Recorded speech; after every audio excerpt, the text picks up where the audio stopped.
Alors, bonsoir à toutes et à tous. Donc là, je dis on a Yerushalayim pour les gens qui sont à Taïwan. Donc, il y a une Gemara dans Brachot, d'Aflamet Gimel, elle dit comme ça. El Deot Hashem. Quel Deot Hashem? La Gemara dit Gdola Dea Shenitna Ben Shte Otiot. Si on traduit littéralement, ça veut dire, parce que El, c'est un nom de Dieu, Aleph Lamed. Hashem, c'est le nom connu, le tétragramme, le Yud, le He, le Vav et le He.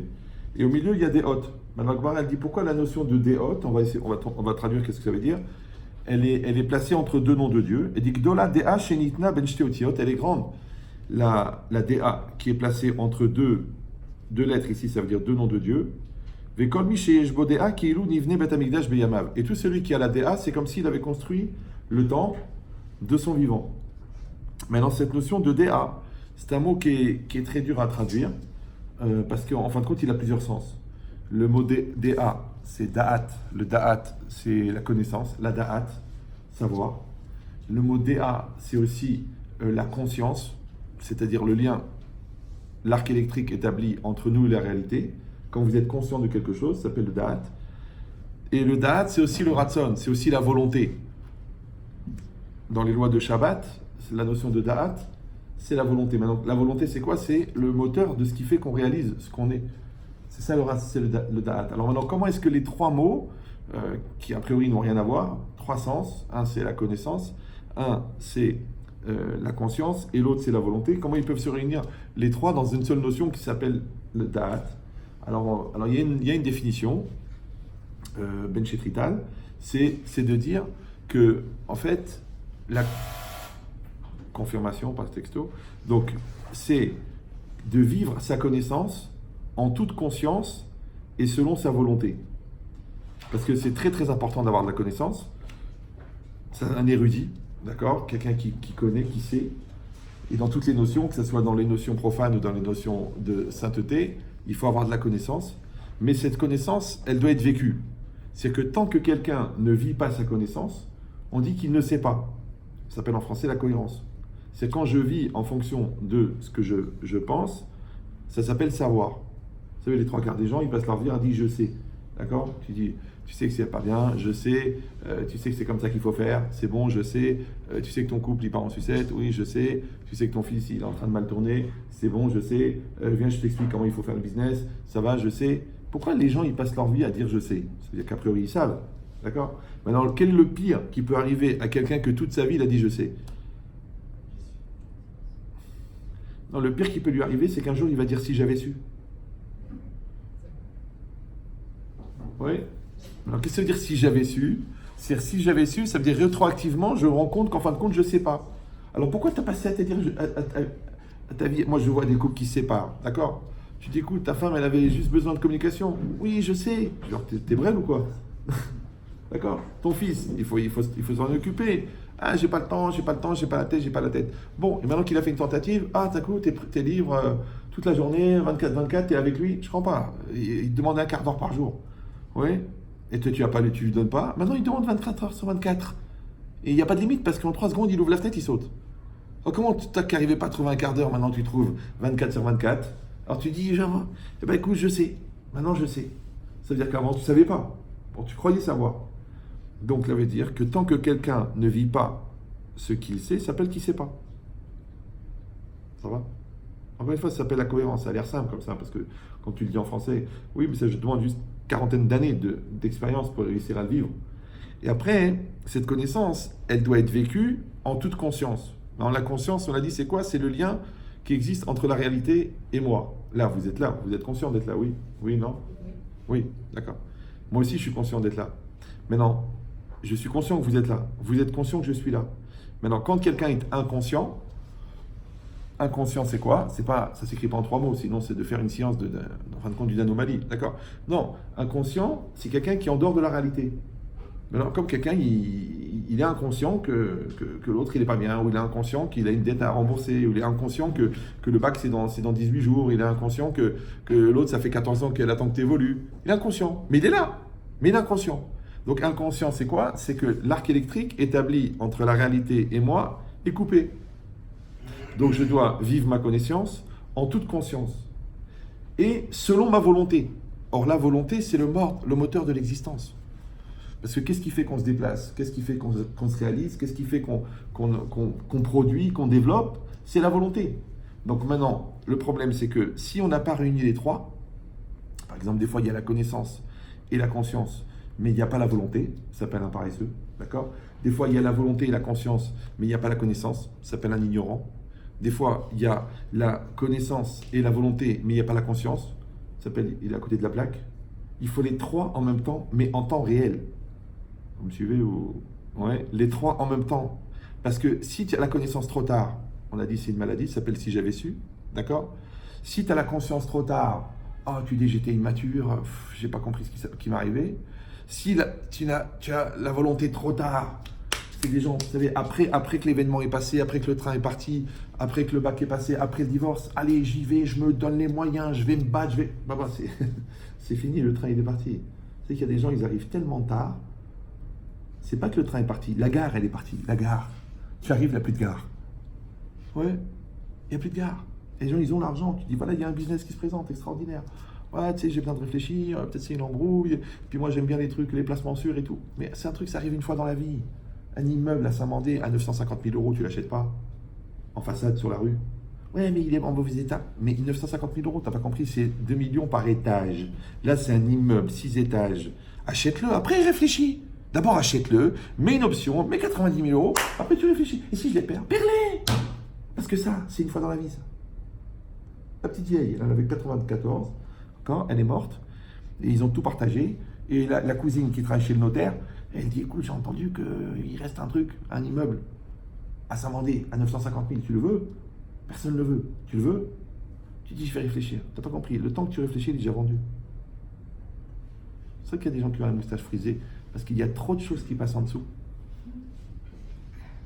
Alors c'est pareil, d'accord? Ton mari vient et te dit, viens mon amour, on parle. Ah, tu dis non, il est 4h du matin. Et bien le lendemain, il y a la lettre d'avocat.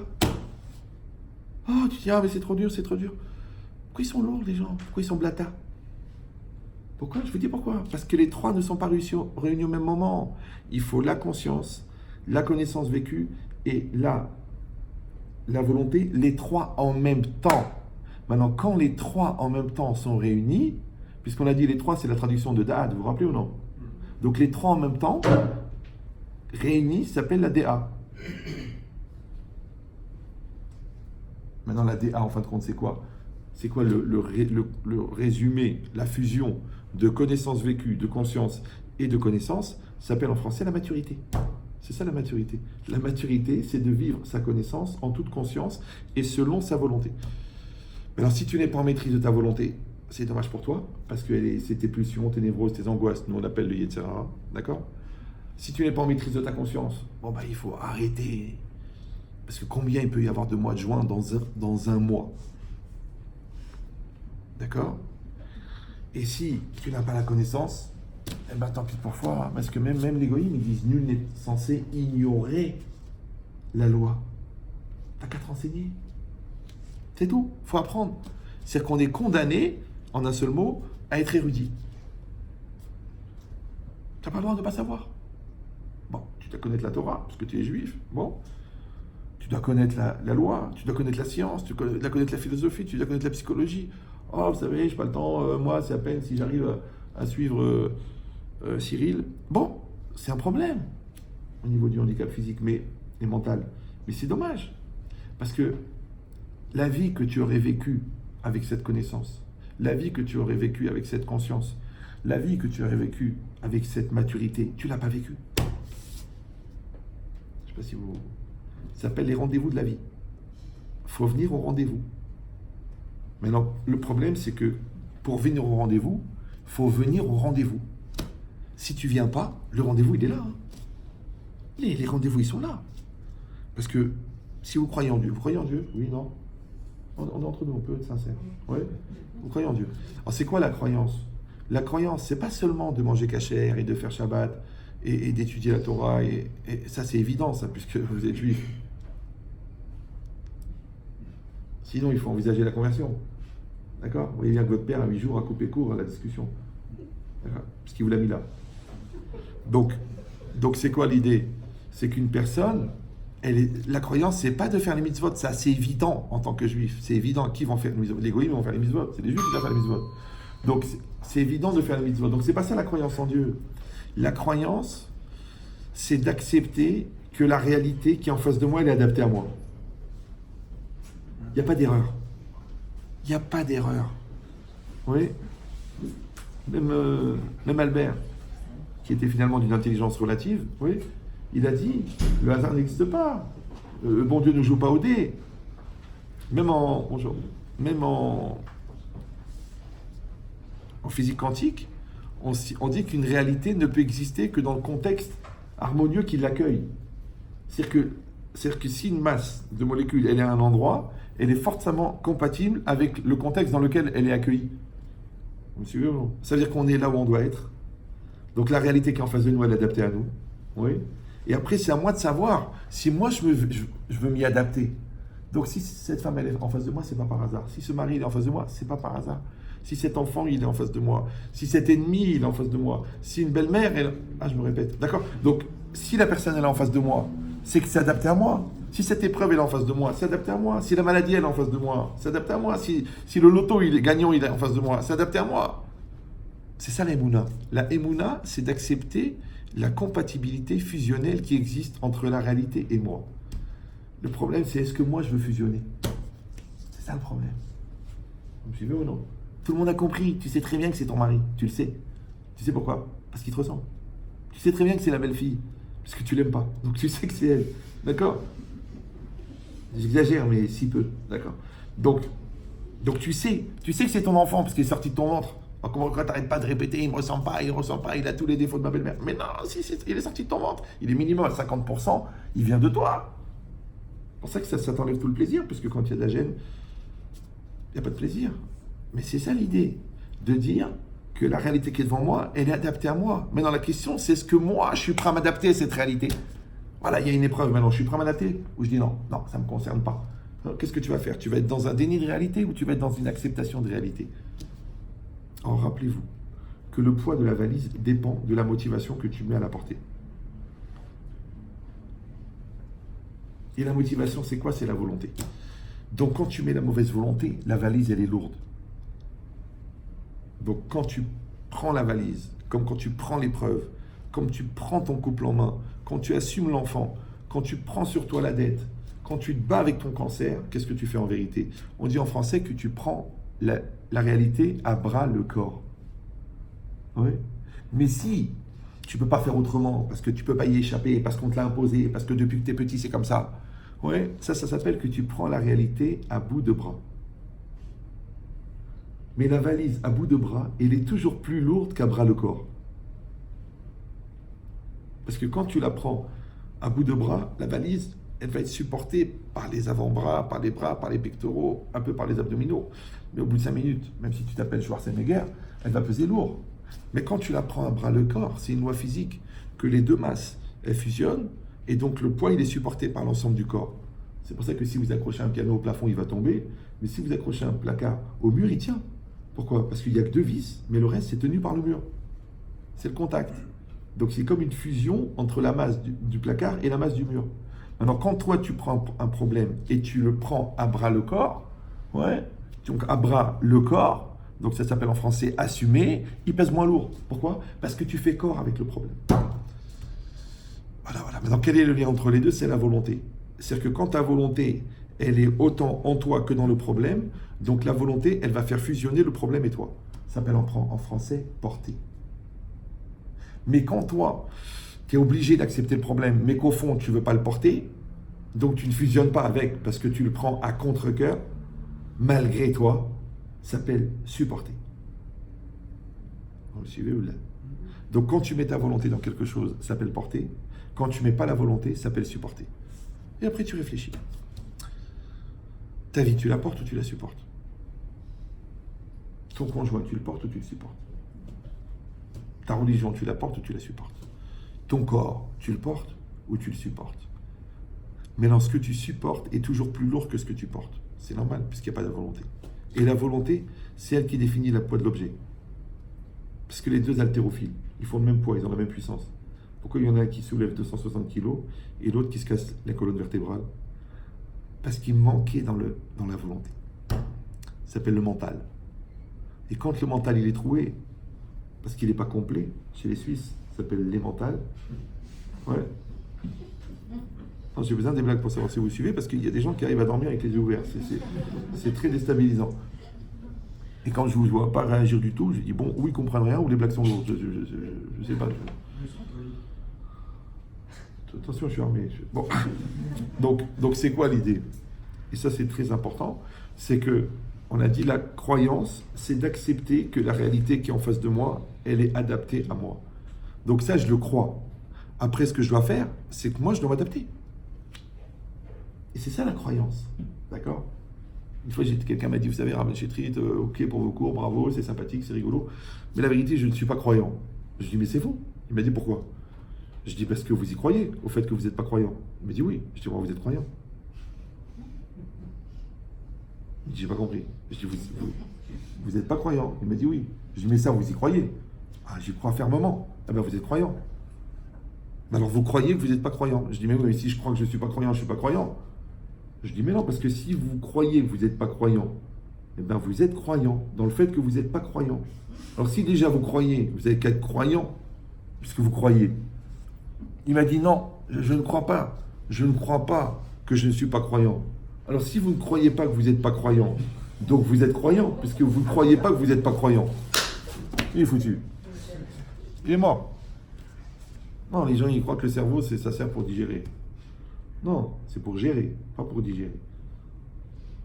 Ah, des fois, les gens, tu crois qu'ils réfléchissent, en fait, ils digèrent.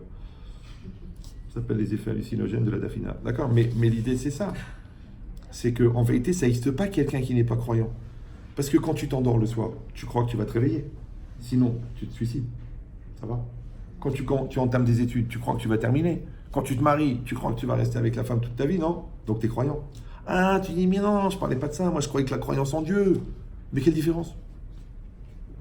Il faut que je parle avec un mathématicien. Je dis, mais quelle différence entre vous et moi? Je dis, bah, vous, c'est très simple. Vous pensez que l'univers, il s'arrête au point que vous déterminez. Point A, c'est moi. Point B, c'est l'autre. D'accord? Et je fais un vecteur de droite entre les deux. Mais nous, qu'est-ce qu'on dit, nous, entre deux points? La droite, elle pousse. Jusqu'où elle va?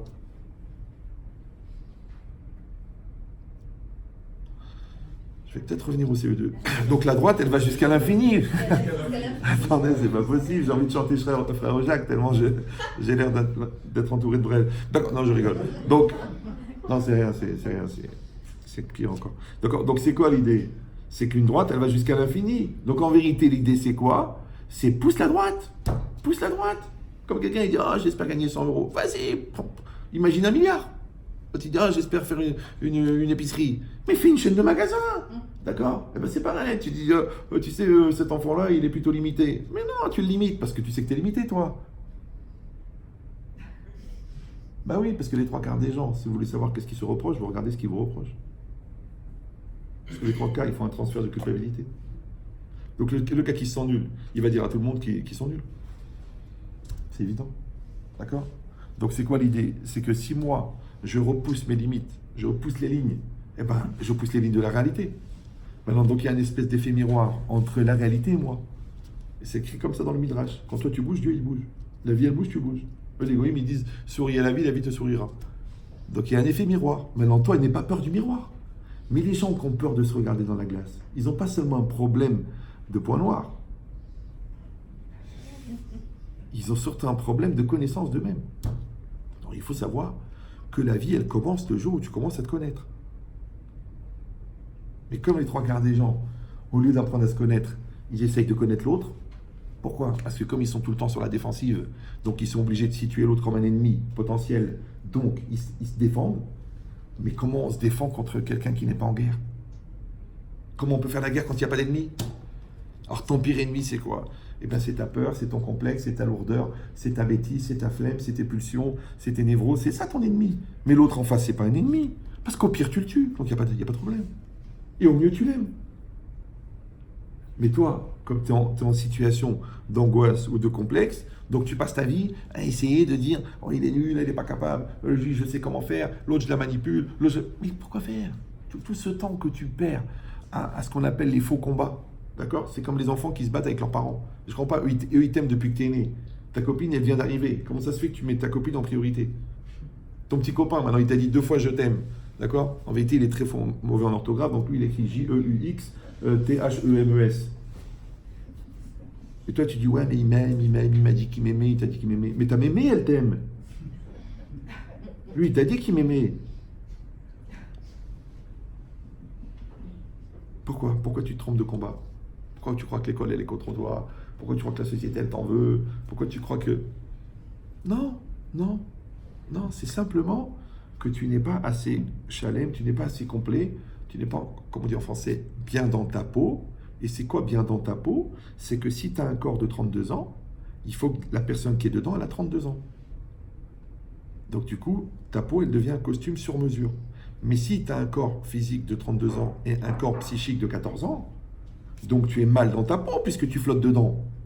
Oui. Donc quand une question, elle se pose, tu ne vas pas être adapté à la réalité. Parce que tu as compris que la réalité, elle est adaptée à toi. Donc la réalité, elle est un costume sur mesure de ton corps. Et ton corps, il est un costume sur mesure de ta personnalité.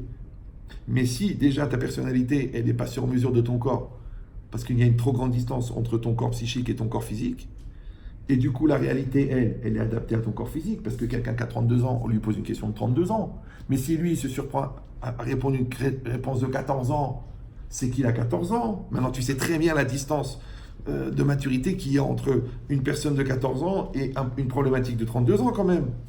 Donc c'est normal que c'est difficile, donc c'est normal que ça pèse, donc c'est normal que ça stresse. Parce que c'est quoi le stress? Le stress, c'est le malaise engendré par la différence entre la personne que tu devrais être et la personne que tu es.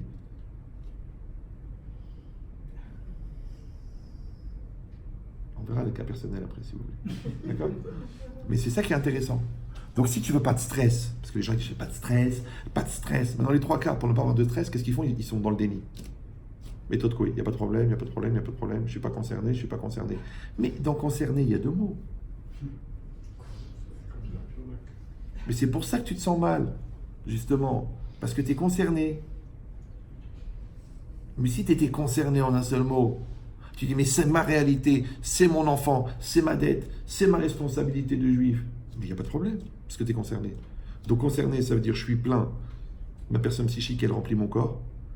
Mon corps, il accepte la réalité. La réalité, elle est adaptée à moi. Le bonheur. The couple. 5% sur les costumes. D'accord? Donc c'est ça l'idée.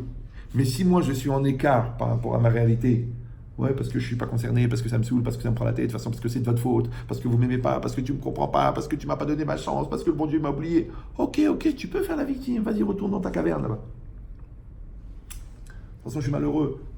Donne-moi mon doudou. Ça a 44 ans, papa. Ça y est, il faut y aller. Allez, il faut y aller. Rappelez la publicité. Allez, saute. Elle est très vieille, celle-là. Rappelez, c'est un basset, là, qui était... Allez, saute. Non? Regardez sur blata.com, c'est rapporté là-bas. D'accord. Mais, comme ça, des gens qui n'ont pas de réactivité, mais tu as de la peine pour eux. Tu dis, mais attends, mais tu as une femme de folie, mais tu attends le divorce pour te rendre compte. T'as marié une gentillesse extraordinaire. Ah, maintenant qu'il est parti, oh, j'aurais dû, j'aurais pu, j'aurais cru. L'enfant, il est là, parle-lui. Ah, mais il m'écoute pas, il est trop jeune, il est trop bête, il est trop orgueilleux. Mais c'est toi qui es orgueilleux, parce que tu n'arrives pas à baisser la tête. Donc, en fin de compte, la vie, c'est quoi?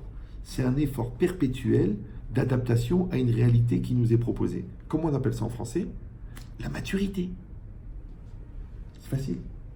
C'est pour ça que la Gemara, elle dit que Mishi en Bodaat, ouais, celui qui n'a pas de da'at, nevela tova imeno. Un cadavre est mieux que lui. En aniyut ki aniyut da'at. Il n'y a pas une plus grande pauvreté que la pauvreté du da'at. Pourquoi? Parce que si quelqu'un n'a pas la maturité, qu'est-ce qu'il peut faire dans la vie? Et ça, c'est un phénomène bizarre. Vous savez, vous mettez vos enfants à l'école.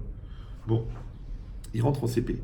Alors, il dit, écoutez, l'enfant, vous êtes convoqué par le directeur, écoutez, l'enfant, il va bien, écoutez, ça va, bon, mais c'est dommage, il manque de maturité par rapport à la classe. Ah, après, il rentre en 6e. Vous êtes convoqué à l'école, écoutez, bon, les acquis sont là, il y a quelques lacunes, mais c'est dommage, il manque de maturité. Après, vous arrivez en terminale, écoutez, votre enfant, ok, bon, ça va, je pense qu'il aura son bac, mais c'est dommage parce qu'il aurait pu être beaucoup plus puissant s'il avait plus de maturité. Alors à la fin, tu attrapes le prof, tu le mets contre un mur, tu dis, écoute-moi bien toi. Je te l'ai confié il y a 17 ans. Ouais. Alors au lieu de lui faire des maths, du français, de la Gemara, de la Mishnah, t'as lui qu'à lui faire de la maturité, parce que ça fait 17 ans que vous me bassinez avec le problème de maturité. Alors le prof il dit, mais monsieur, la maturité, ça s'enseigne pas. C'est ça le problème. Il y a un contexte qui s'appelle les maths, le français, qui s'appelle la douleur, qui s'appelle la souffrance, qui s'appelle la peur, qui s'appelle le couple, qui s'appelle l'argent, qui s'appelle le temps. C'est le contexte qui va générer chez toi la maturité selon le rapport que tu vas entretenir avec. Donc tu as une épreuve, tu réagis avec maturité. Il y a un problème d'argent, tu réagis avec maturité. Il y a un horaire, tu réagis avec maturité. Ou non. Voilà, chaque fois que tu es immature, eh ben non seulement que tu n'es pas adapté à la réalité, parce qu'on a dit que c'est ça la maturité, mais deuxièmement, tu ne peux pas optimiser ce que peut t'apporter la réalité puisque tu refuses la réalité. C'est-à-dire que l'immaturité, c'est une maladie dégénératrice. Ben oui, parce que moins tu es mature, moins tu assumes, moins tu assumes. Moins tu assumes, moins tu assumes. Et moins tu assumes, plus c'est dur d'assumer. C'est comme la musculation. Moins t'en fais, plus les muscles s'atrophient. C'est comme les gens qui ont eu une grosse opération et qui sont restés 6 mois au lit. Eh bien, on est obligé de leur faire de la rééducation parce que les muscles, ils sont fondus. Mais pourquoi? Manque d'exercice. Alors si déjà, et c'est un calvachama, si déjà les muscles, quand tu les utilises pas, ils se ramollissent, alors le cerveau, tu crois, quand tu l'utilises pas, il se ramollit pas. Et ton couple, quand tu le renforces pas, il se ramollit pas. Et ton rapport avec l'enfant, quand tu l'encourages pas, il se ramollit pas. Et ton rapport avec Dieu, si tu le renforces pas, il se ramollit pas, bien sûr. Puisque le corps physique n'est que la symbolique du corps spirituel. Et du corps psychologique et du corps intellectuel. C'est que les gens qui ne réfléchissent pas, naturellement, deviennent de plus en plus bêtes. Ne fais pas d'efforts, c'est naturel. Par contre, les gens qui réfléchissent de plus en plus sont de plus en plus intelligents. C'est pareil, les gens qui font beaucoup de sport, eh bien, ils ont un corps qui est plus réactif. Et c'est logique. Buvez, éliminez. Même les médecins, ils te disent, mais il faut rester en mouvement. Pourquoi vous avez mal au dos? Pas assez de sport. Pourquoi vous avez mal à la tête? Pas assez de sport.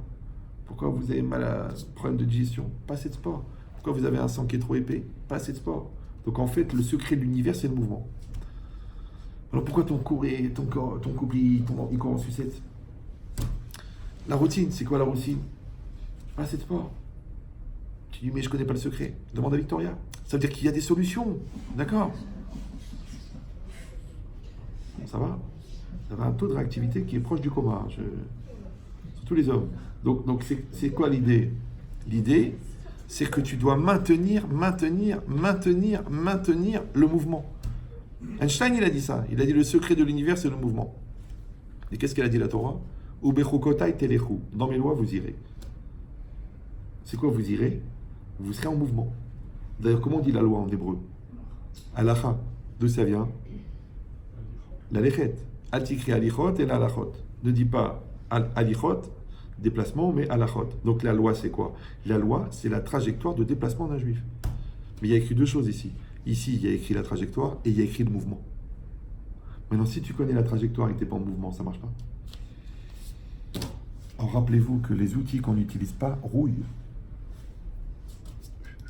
La poussière se dépose dans les maisons qui ne sont pas habitées. Donc la routine s'installe dans les couples qui ne sont pas en évolution.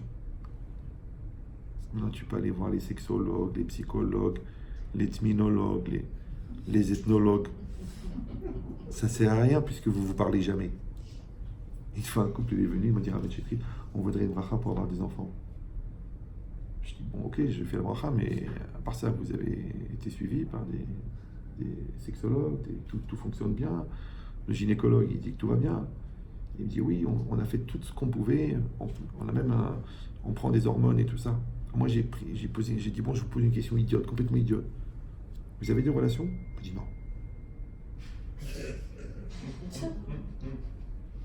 Non, je l'aime pas, je la trouve moche. Je lui ai écouté. Le dernier qui est né sans relation, on n'a eu que des problèmes. D'accord? Même eux, ils ont fait une croix dessus, pour vous dire. D'accord? Donc, c'est pas possible. Oui, vous comprenez, je la supporte pas. Maintenant, comment? Et c'est un cas réel, hein. Moi, je mens rarement au cours. C'est des gens qui vont voir des gynécologues, qui vont voir des psychologues, qui vont voir des sexologues, ouais, qui prennent des bénédictions, mais qui n'ont pas de relation. Je sais que ça a l'air débile comme ça. Mais ça existe. D'accord? C'est comme quelqu'un qui ne comprend pas pourquoi tu t'énerves, alors que toi, il te doit 120 000 euros, qui t'avait promis qu'il te les rendait dans une semaine, ça fait 8 ans. Il ne comprend pas pourquoi tu n'arrêtes pas de l'appeler. Mais c'est comme si tu veux des enfants, tu n'as pas de relation. C'est comme tu dépenses, et après tu dis, bon, tu as un apport pour l'appartement. Non, la vérité, non, mais j'ai beaucoup de baskets. Mais tu n'as rien mis de côté? Non. Mais alors, donc tu espères avoir un enfant sans avoir de relation? C'est pour ça que ce qui est bizarre, c'est que ça a l'air débile, mais combien de gens y vivent cette débilité? Et bien ça s'appelle le chisaron de DA. Il manque la DA. Comme tu vois des gens, par exemple, qui sont cultivés, mais qui sont idiots. Les gens, ils sont médecins, mais ils sont brels. C'est quoi un médecin? C'est pas quelqu'un qui a fait médecine. C'est quelqu'un qui a un bon diagnostic. Si quelqu'un n'a pas le bon diagnostic, qu'est-ce que j'en ai à faire qui connaît toutes les encyclopédies médicales? D'accord? Il va me donner 128 médicaments. Il va me dire, si un te soigne, les autres ne te tueront pas. Mais ça ne m'intéresse pas.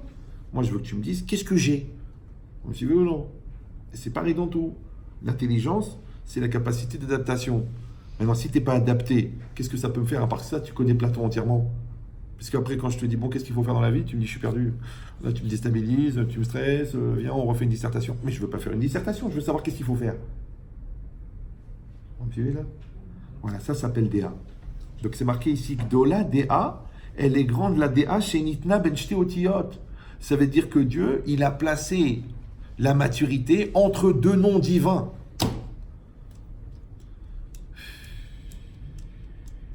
Et c'est un peu normal. Pourquoi? Parce que l'accès au divin, c'est de la maturité. Qu'est-ce que c'est un rachat? Je vais prendre un rachat, mécréant. Mais non, un rachat, c'est un gamin.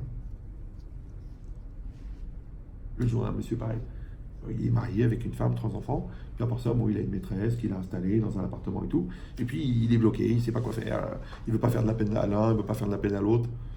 Je dis, mais t'es un malade mental. Je dis, mais tu aimes ta femme? Il m'a dit oui. Je dis, bah quitte la maîtresse. Je dis, bah alors, tu aimes la maîtresse? Eh ben organise ton divorce. Ah, c'est trop dur parce qu'elle est sérieuse, elle c'est la femme de valeur, mais l'autre, à ce côté, elle m'apporte des choses que l'autre ne m'apporte pas. Petit côté comme ça, exotique. Bon. Moi, je dis, mais JH2, c'est une formule, ça veut dire Jean normal au carré. En fait, qu'est-ce que tu as fait, toi? Tu es rentré dans une gare, tu t'es mis sur une voie ferrée, et il y avait des wagons. Et tu avais 2 paires de menottes. Qu'est-ce que tu as fait? Tu t'es menotté avec les wagons. Et là, il y a déjà plus de 900 tonnes de wagons accrochés l'un à l'autre. Et là, il y avait une locomotive. Oui. Et toi, comme un brel, qu'est-ce que tu as fait? Tu t'es menotté avec le locomotive. C'est quoi le locomotive? Loco, c'est le fou qui te motive. Locomotive. Et après, le train, il a démarré. Donc, tu es accroché à ta maîtresse et accroché à ta femme. Vous suivez ou non? C'est le maillon faible. Si vous voulez. On n'a pas la même culture, mais c'est à peu près ça. D'accord. Donc, et là, tu es bloqué au milieu. Mais ces situations-là, qui doivent vous rappeler quelqu'un d'ailleurs, ouais. Bon, mais ça vaut pas un clou, je vais pas m'appesantir. Mais quelqu'un comme ça, qui est bloqué. Comment on appelle ça en hébreu? Safek. Ça s'appelle le doute. Maintenant, je vais vous dire un grand secret. Malgré votre haut niveau de religiosité, je me permets de vous faire transmettre un enseignement. C'est que le projet du Yetzer Hara, du mauvais penchant, n'est pas de vous faire fauter. Ça, c'est en plus. C'est de vous amener à une situation de doute. Vous me suivez ou non? Bon, le gars, il me dit, écoute, Riach, j'aime ma femme et j'aime ma maîtresse. Qu'est-ce que je peux faire? D'accord? L'argent, je ne sais pas si je dois le donner, je dois le rendre ou je ne dois pas le rendre. Je ne sais pas. Le doute. Le projet du Yetzer Hara, c'est le doute. Pourquoi? Parce que le bien, on l'accepte. Le mal, on l'assume. Mais le doute, ça te tue. Imagine ta fille, 19 ans, elle te dit, maman, je vais réviser les maths avec Jennifer. Bon, Jennifer, c'est une fille très sérieuse, mais elle ne fait jamais rien. Jennifer, rien. D'accord? Mais ta fille, tu comprends pas, elle part en mini-jupe, avec un petit haut bien serré, maquillée et tout. C'est bizarre pour réviser les maths. Elle dit, bon, je suis chez Myriam, bon, je dors là-bas parce qu'on va bosser toute la nuit. Ok. Je dis, quel genre de maths elle peut faire toute la nuit? sûrement qu'elle va mater ou bon. Et puis elle s'en va. Une demi-heure après, qui c'est qui téléphone? Myriam. Bonjour. Enfin, je peux parler? Je dis mais elle n'est pas avec toi? Non. Elle est où? Et là, ça commence la lendemain. Elle m'a menti. Pourquoi elle m'a menti? Où elle est? Avec qui elle est? Pourquoi elle est partie en mini-jupe? D'accord? Si c'est pour faire du volontariat. Donc si il y a du bien, tu dis Baruch Hashem. S'il y a du mal, tu dis on est là, on est des adultes, on assume. Mais si tu sais pas, tu deviens cinglé. Toi, tu vérifies jamais le téléphone de ton mari, jamais. Confiance, confiance, mon mari, mon chéri, mon cœur, ma vie. Puis un jour, tu dis, tiens, comme ça, hein, petite curiosité malsaine, tu regardes les textos. Il efface toujours les textos, lui. Très, très sérieux dans son manque de sérieux. Puis il y a un texto, là, qu'il n'a pas effacé. Je t'embrasse partout. Katrina, merci pour cette nuit merveilleuse. Toi, tu sais que c'est pas toi qui l'as écrit, puisque tu t'appelles Frecha. Donc tu attrapes ton mari, tu dis, c'est qui cette Katrina? Elle te dit, tu lui dis, bah, c'est une catastrophe naturelle qui a détruit la moitié de la Louisiane. Katrina. Je peux pas tout vous faire, le Kodesh, le Chol. Ah, excusez-moi, l'ouragan. Stéphanie, d'accord. Donc c'est quoi l'idée? T'as vu la vitesse de répartie? Quelqu'un m'a dit, c'est quoi la vitesse de la lumière? Je dis, regarde ma vitesse de répartie, tu vas comprendre. Donc c'est quoi l'idée? Non, c'est beaucoup plus rapide. Donc c'est quoi l'idée? C'est que ce texto-là, oui, pourquoi tu l'as vu? Pourquoi tu l'as regardé? Et toi, pourquoi il est marqué? Et tu commences à mourir. L'autre il dit, mais non, c'est une blague entre copains, on s'envoie des textos bizarres.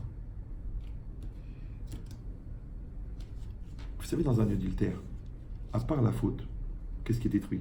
La confiance. C'est exactement pareil. Toi, tu as un rapport avec le bon Dieu. Ouais. Extraordinaire. Dieu est grand, Dieu est bon, Dieu est gentil. Et il y a une catastrophe qui arrive.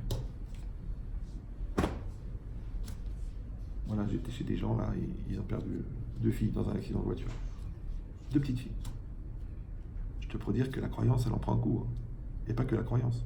Aussi la confiance en soi, aussi la confiance dans le mari, aussi la confiance dans la vie, aussi la confiance dans tout. Pourquoi? Parce que la claque, qu'est-ce qu'elle fait la claque? Encore une fois, la claque, elle détruit la confiance.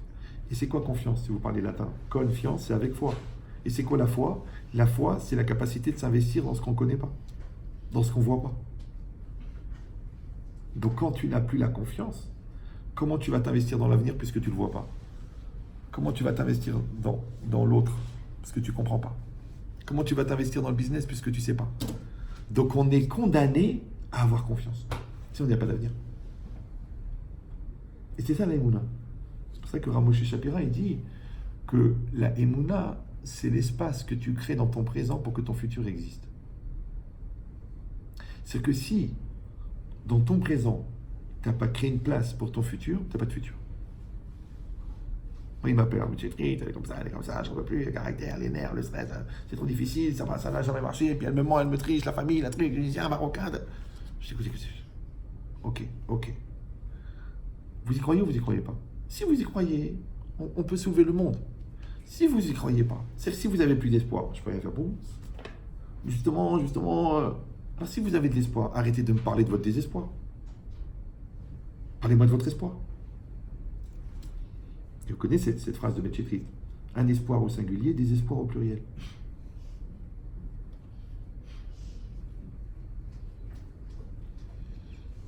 Donc ça veut dire que l'espoir, c'est l'avenir.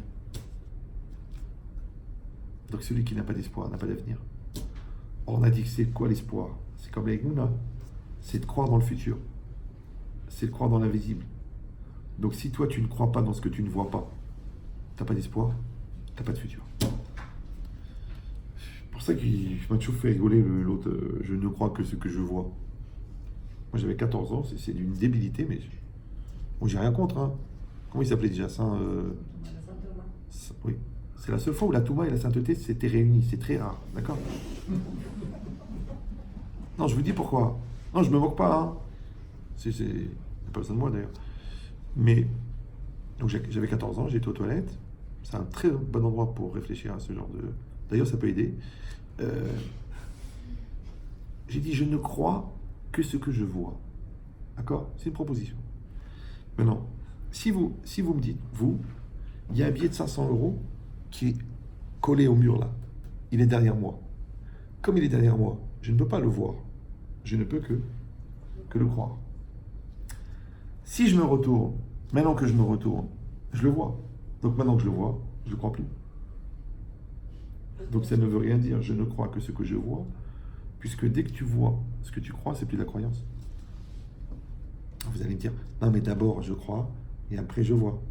Ou alors d'abord je vois, et après je crois. Non, c'est de l'abus de langage, ça. La croyance, c'est un verbe qui ne doit être utilisé que pour les choses qui ne se voient pas. Parce que l'avenir, tu ne le vois pas. Donc, si tu ne crois que ce que tu vois, tu n'as pas d'avenir. Vous me suivez ou non? L'intelligence de ton mari, tu es obligé d'y croire. L'amour de ta belle-mère. Non, laisse tomber. D'accord, mais c'est ça l'idée. Ça veut dire qu'on ne peut pas vivre sans croyance. On ne peut pas vivre. Parce que les wagons, c'est comme les journées, c'est comme les années. Maintenant, on a sacrifié un espace dans le wagon numéro 2 pour accrocher le wagon numéro 3. Donc le wagon numéro 2, c'est aujourd'hui. Le wagon numéro 3, c'est demain. Si aujourd'hui, tu ne crois pas à demain, il n'y a pas de lendemain. Ça s'appelle en français la projection. Ça s'appelle l'anticipation. Donc on est obligé de croire. Maintenant, cette capacité à croire dans une chose qui ne se voit pas, nous, on appelle ça la religion. Maintenant, quand toi, tu te condamnes en 2 mots, double peine, ouais, à ne croire que ce que tu vois, mais tu perds un maximum. L'autre jour, je parlais aussi pareil avec un scientifique. Il me dit, oui, c'est du n'importe quoi. Je dis, attends, excuse-moi. À l'époque, on appelait ça de la sorcellerie. Parce que les gens ils tombaient malades à cet endroit-là. Aujourd'hui, tu appelles ça de la radioactivité. Tu trouves pas ça débile? D'accord? Alors, qu'est-ce qui a changé entre l'époque et maintenant? C'est la même radioactivité, seulement qu'à l'époque, il n'y avait pas la connaissance. Donc, ça veut dire que si toi, tout ce que tu ne comprends pas, c'est faux, mais comme tu ne comprends rien, tout est faux. Vous savez, une fois, il y a un gars, il a voulu faire l'encyclopédie de l'ignorance. Parce que nous, qu'est-ce qu'on fait? On se gargarise de ce qu'on sait. Donc, on remplit des bibliothèques entières de ce qu'on sait. Mais lui, qu'est-ce qu'il a fait? Il a dit, tu sais quoi, je vais écrire ce qu'on ne sait pas. Au 8e volume, il a arrêté. Hein. Bah oui, parce qu'on ne sait pas. Il y a tellement de choses qu'on ne sait pas. Donc c'est pour ça qu'on reconnaît les vrais scientifiques dans leur modestie. Les autres, c'est des beaux parleurs. Ou des politiciens. Ouais. Mais un homme normal, il sait qu'on ne sait pas. Maintenant, sur la partie que tu sais, tu dois rationaliser. Sur la partie que tu ne connais pas, tu dois avoir de la émouna. C'est comme si Albert, ouais, il est en train de faire une démonstration. Ça fait déjà 28 pages. T'es bon en mathématiques. Tu dis, Albert, excuse-moi, c'est faux. Alors Albert, il se retourne, il voit cette espèce de masse de particules élémentaires que tu constitues dans un niveau de concentration incroyable. Ça s'appelle le trou noir, parce que toute la sagesse a disparu dedans. Ouais. Il dit, peut-être j'ai tort, mais ça m'étonnerait que tu puisses le prouver. Parce que c'est Albert. C'est Albert. Oui. Donc qu'est-ce que tu vas faire, Albert? Tu vas faire confiance. Tu dis, oui, mais je veux une démonstration. Ok, il y aura la démonstration. Mais même la démonstration, il faut que tu sois au niveau de la comprendre. Donc si tu n'as pas fait maths sup, maths spé et maths appliqué pendant 10 ans, tu ne sais même pas de quoi il parle. Ah, pourtant, tu as eu ton bac du premier coup, avec mention sable. Ouais. Non. Donc tu as compris que même toi, en Einstein, tu as de la émouna. Ton médecin, il te dit, c'est pour ça que vous avez mal. Tu le crois? Pourquoi? Tu dis, parce qu'il a fait 10 ans de médecine. Alors que c'est très très compliqué. Hein. Parce qu'un gars, il a mal ici. Donc tu vas chez un gastro, il dit c'est un problème d'estomac. Tu vas chez un cardio, il dit bon c'est le cœur mais ça diffuse. Tu vas chez un spécialiste du dos, il dit non en vérité c'est dans la colonne. Il ne pouvait pas le savoir parce que la douleur elle est truquée. Tu vas chez un... Alors tu dis à la fin tu ne sais même pas ce que tu as. Tu vas chez un gynéco, il dit c'est les ovaires, tu dis mais je suis un homme, ça n'a rien à voir, d'accord? Donc, très dur d'avoir un vrai diagnostic. Vous me suivez ou non? C'est comme les psychologues, j'ai jamais compris ça. Moi j'ai rien contre, hein. Mais le gars, tu lui racontes 3 événements de ta vie, tu dis c'est à cause de ça que tu fais pipi au lit. Bah, si tu prends 73 millions de points, ouais, et que tu prends un événement maintenant, comment tu peux être sûr que c'est le tracé que tu as tracé entre les 3 points qui fait le lien avec aujourd'hui? Si la psychologie était une science exacte, on l'aurait su. Hein. Et la masse, ça te rassure? Oh bah vas-y, fais-toi plaisir. Encore une fois, j'ai rien contre. Mais il faut accepter que c'est pas simple. Donc le problème en vérité, c'est pas de savoir que tu fais pipi au lit parce que ta mère t'a frappé ou ton père t'a pas allaité. Non. La question, c'est aujourd'hui, comment tu te mesures avec ton problème de pipi au lit? Tu te maîtrises ou tu te laisses aller? Tu te légitimises? Tu te victimises? Ou tu assumes? C'est ça qui est intéressant. Mais de savoir d'où ça vient, oui, qu'est-ce que ça t'apporte? Tu sais, Coluche, il avait une blague pour ça. Il disait, avant je faisais pipi au lit, d'accord? J'ai fait une thérapie, mais maintenant je continue à faire pipi, mais j'en suis fier. Ça a l'air d'une blague, mais c'est très sérieux. Parce que l'idée, en fin de compte, c'est quoi? C'est qu'il y a une réalité. Cette réalité, c'est un dérèglement. Parce que ou c'est ta nature de faire pipi au lit, ou c'est un dérèglement. Le dérèglement, tu l'assumes et tu le gères. Ou non, tu le subis. C'est comme tu veux. Ah, maintenant, le fait de savoir d'où ça vient, bon, t'as trouvé une victime, t'as trouvé un bourreau, t'as quelqu'un accusé, mais ça t'est arrivé ton problème?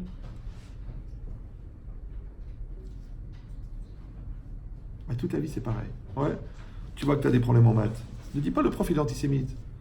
Va faire des devoirs, va travailler, fais des annales. Ouais, tu dis ouais, le patron il veut pas m'augmenter. Eh ben vas-y, augmente le chiffre d'affaires. Ou tu sais quoi, rachète la boîte. Ah, c'est pas si simple, c'est pas si simple. Bon alors, achète un gilet jaune, je sais pas. Arrête de râler, va travailler. Tu dis ouais, je suis chaud. Ouais, pour qui se prend celui-là, il a écrit un bouquin. Eh ben écris-en un. Comprenez ce que je veux dire ou non? C'est que c'est la réalité, si tu l'assumes, c'est ça la DA, ouais, elle n'est pas problématique. Rien n'est dur, rien n'est compliqué. C'est le livre des records. Il est rempli de cinglés qui n'ont fait qu'une seule erreur, c'est de croire en eux. Et toi, quand tu lis le livre des records, c'est pour quoi faire? C'est pour te gargariser du fait que l'autre, il a réussi à être lui-même. Eh ben, fais-le toi.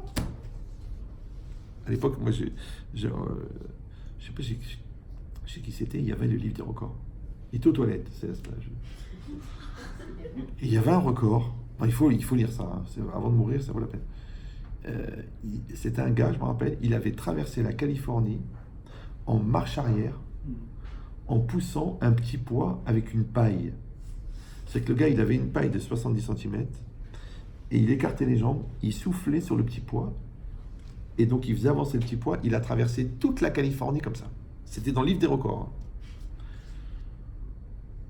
Première constatation extraordinaire, c'est que ce record n'a jamais été battu. Parce qu'on n'a pas trouvé un deuxième Hamar pour pousser plus loin de la Californie. Un petit poids. D'accord? Évidemment, il a changé de petit poids au fur et à mesure, parce que vous comprenez, c'est sûr, ça s'use. Mais qu'est-ce qu'il a fait le gars? Il a poussé ses limites. D'accord? Maintenant, dans toute la vie, voilà, maintenant ta femme, elle t'énerve. D'accord? Tu as deux solutions. Soit tu cries, soit tu prends sur toi, tu réfléchis, pourquoi elle est en colère? En vérité, en maîtrisant ta colère, tu pousses tes limites. Et crois-moi que c'est beaucoup plus dur de maîtriser une colère que de pousser un petit poids sur toute la Californie. Le petit poids est dans ton cerveau, d'accord? Donc cette logique-là, c'est ça la DA. Maintenant ici, c'est marqué « Vekol mish yeshbo DA » tout celui qui est la DA, qui a la DA, donc vous avez compris maintenant qui a la maturité, « Keilu nivne bet hamikdash beyamav » c'est comme si le temple de Jérusalem, il avait été construit de son vivant. Ça veut dire que le temple de Jérusalem, il avait ce pouvoir de remplacer la DA. Alors qu'est-ce que c'est le Beth Amikdash? Parce qu'on a la veille de Tisha B'Av, donc c'est pour ça que j'ai pas fait un cours sur Hanouka, bien que vous êtes tous des allumés, c'est que le Beth Amikdash, c'était le lieu de l'affirmation. Parce qu'il y avait 10 miracles par jour qui prouvaient que Dieu existait. Des miracles inexplicables devant toi. Donc tous les gens qui étaient adeptes du baratin, le baratin, c'est pas un endroit où on sert des tisanes, d'accord? Tous les gens qui philosophaient, qui négligeaient, qui étaient atteints de scepticité. C'est pour ça qu'on prend des antiseptiques. Ouais. Devant le temple, ils ne pouvaient rien faire. C'est comme si toi, tu dis est-ce que Dieu existe et Dieu il vient, il parle. Ouais, qui a dit que Dieu existe? Et Dieu il dit bonjour. Oh, oh.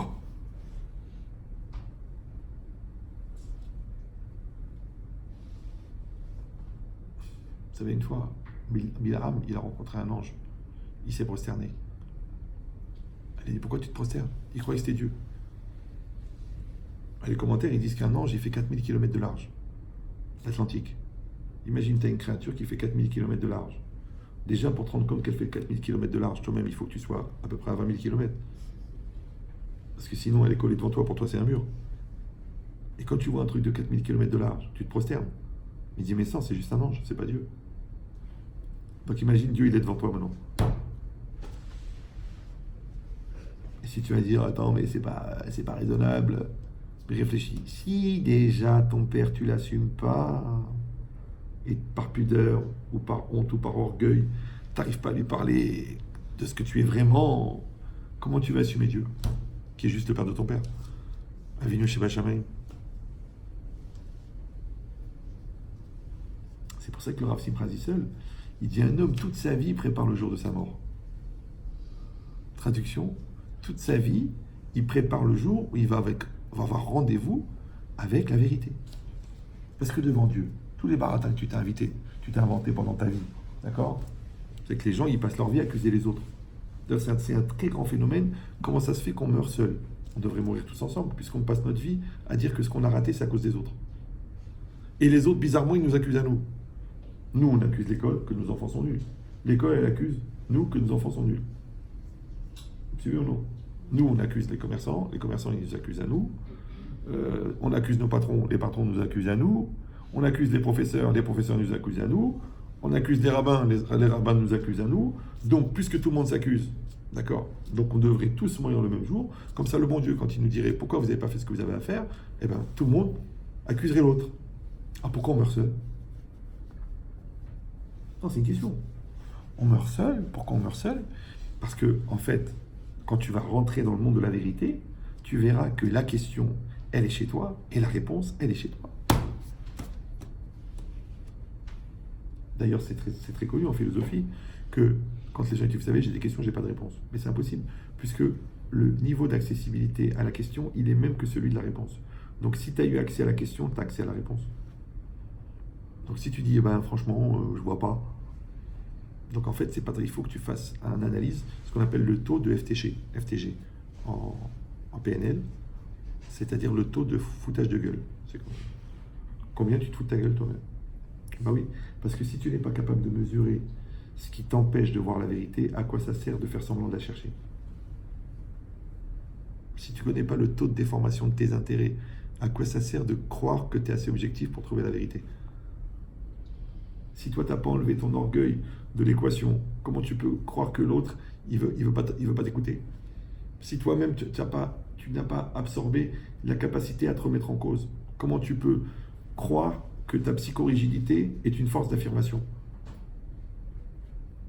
Comme les 3/4 des gens qui croient que la contradiction est un point de vue. Mais non, la contradiction, c'est une névrose. Quand chaque fois qu'on dit quelque chose, tu dis non. Tu commences la phrase par non. Et après, tu te bats pour défendre un point de vue qui vient d'atterrir dans ta tête et qui est juste au contraire de ce que j'ai dit. C'est-à-dire que si à la limite, je veux que tu dises ce que je dis, j'ai qu'à dire que c'est toi qui l'as dit. Et tu verras que ça marche très bien. Quoi, c'est tellement nul, c'est tellement nul. Bah oui, parce que tant que tu n'as pas réglé tes problèmes psychiatriques, ton niveau intellectuel, il restera toujours bidon. Et le rapport psychiatrique, c'est quoi? C'est l'immaturité qui se mélange avec l'intellect. Donc, tant que tu n'as pas réglé tes problèmes d'émidote, ton cerveau ne te sert à rien, puisque le cerveau ne va que légitimer ce que tu lui as donné à réfléchir. Google, tu marques chercher la relativité, il cherche la relativité. Google, tu le marques chercher une femme toute nue, il trouve une femme toute nue. Et bien, le cerveau, c'est comme Google. Donc, le cerveau ne va être utilisé que là où tu l'obliges à aller réfléchir.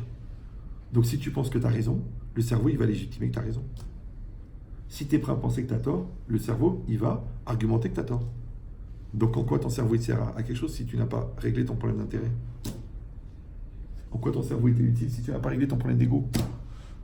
Donc, vous avez compris que la DA, ouais, la connaissance, la maturité, elle ne peut exister que que si elle est imprégnée de crainte de Dieu.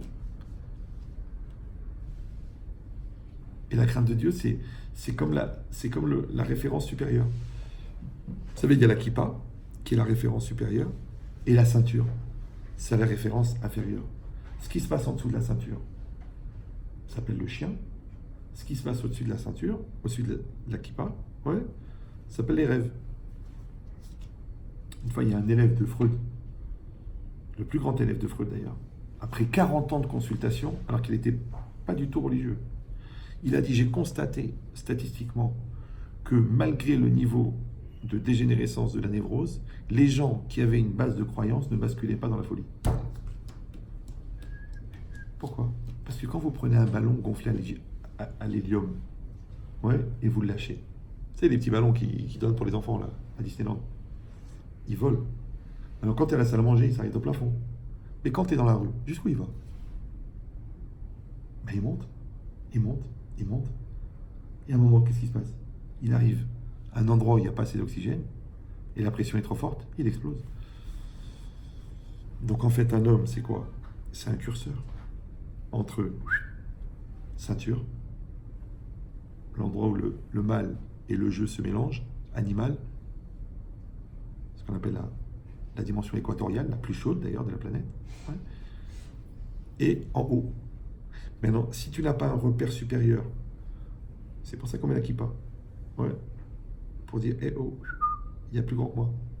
Si tu n'as pas une limite inférieure, ça je peux pas le faire. Ok, je suis un obsédé, ok, elle est belle, ok, j'ai envie, ok, je suis fou de désir, mais c'est ta sœur. Elle est mariée. Donc il faut que tu aies une limite inférieure. Si tu n'as pas de limite inférieure, tu deviens un chien. Si tu n'as pas de limite supérieure, tu deviens cinglé.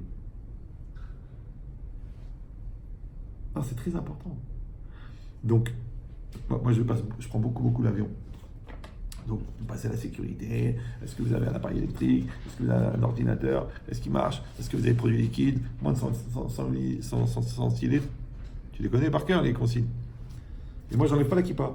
Donc, j'enlève la ceinture, j'enlève le casque, j'enlève les pièces. Bon, dans l'habitude. En Amérique, tu peux garder les pièces. En Israël, tu peux garder les pièces. Tu peux garder l'eau. En France, il faut enlever l'eau. En Amérique, il faut allumer l'ordinateur. Chaque pays a ses lois. Ok. Maintenant, moi, je garde la kippa. Je passe. Le gars me dit, monsieur, la calotte, il faut l'enlever. Moi, je dis, je l'enlève pas. On me dit, ah, monsieur, c'est mon métier, c'est mon travail, vous enlevez la calotte. Moi, qu'est-ce que je fais? Je continue à avancer. Évidemment, ça sonne pas. Sinon, j'aurais chanté, ça sonne. Il me rattrape, il me dit, je comprends pas, monsieur, je vous ai dit d'enlever la calotte, pourquoi vous l'enlevez pas? Vous ne me l'obéissez pas? Je dis, je peux pas l'enlever. Il me dit, pourquoi? Je dis, c'est pour protéger. Il me dit, pour protéger, quoi? Je dis, ce qu'il y a en dessous. Il me dit, qu'est-ce qu'il y a en dessous? Je dis, ce que vous n'avez pas.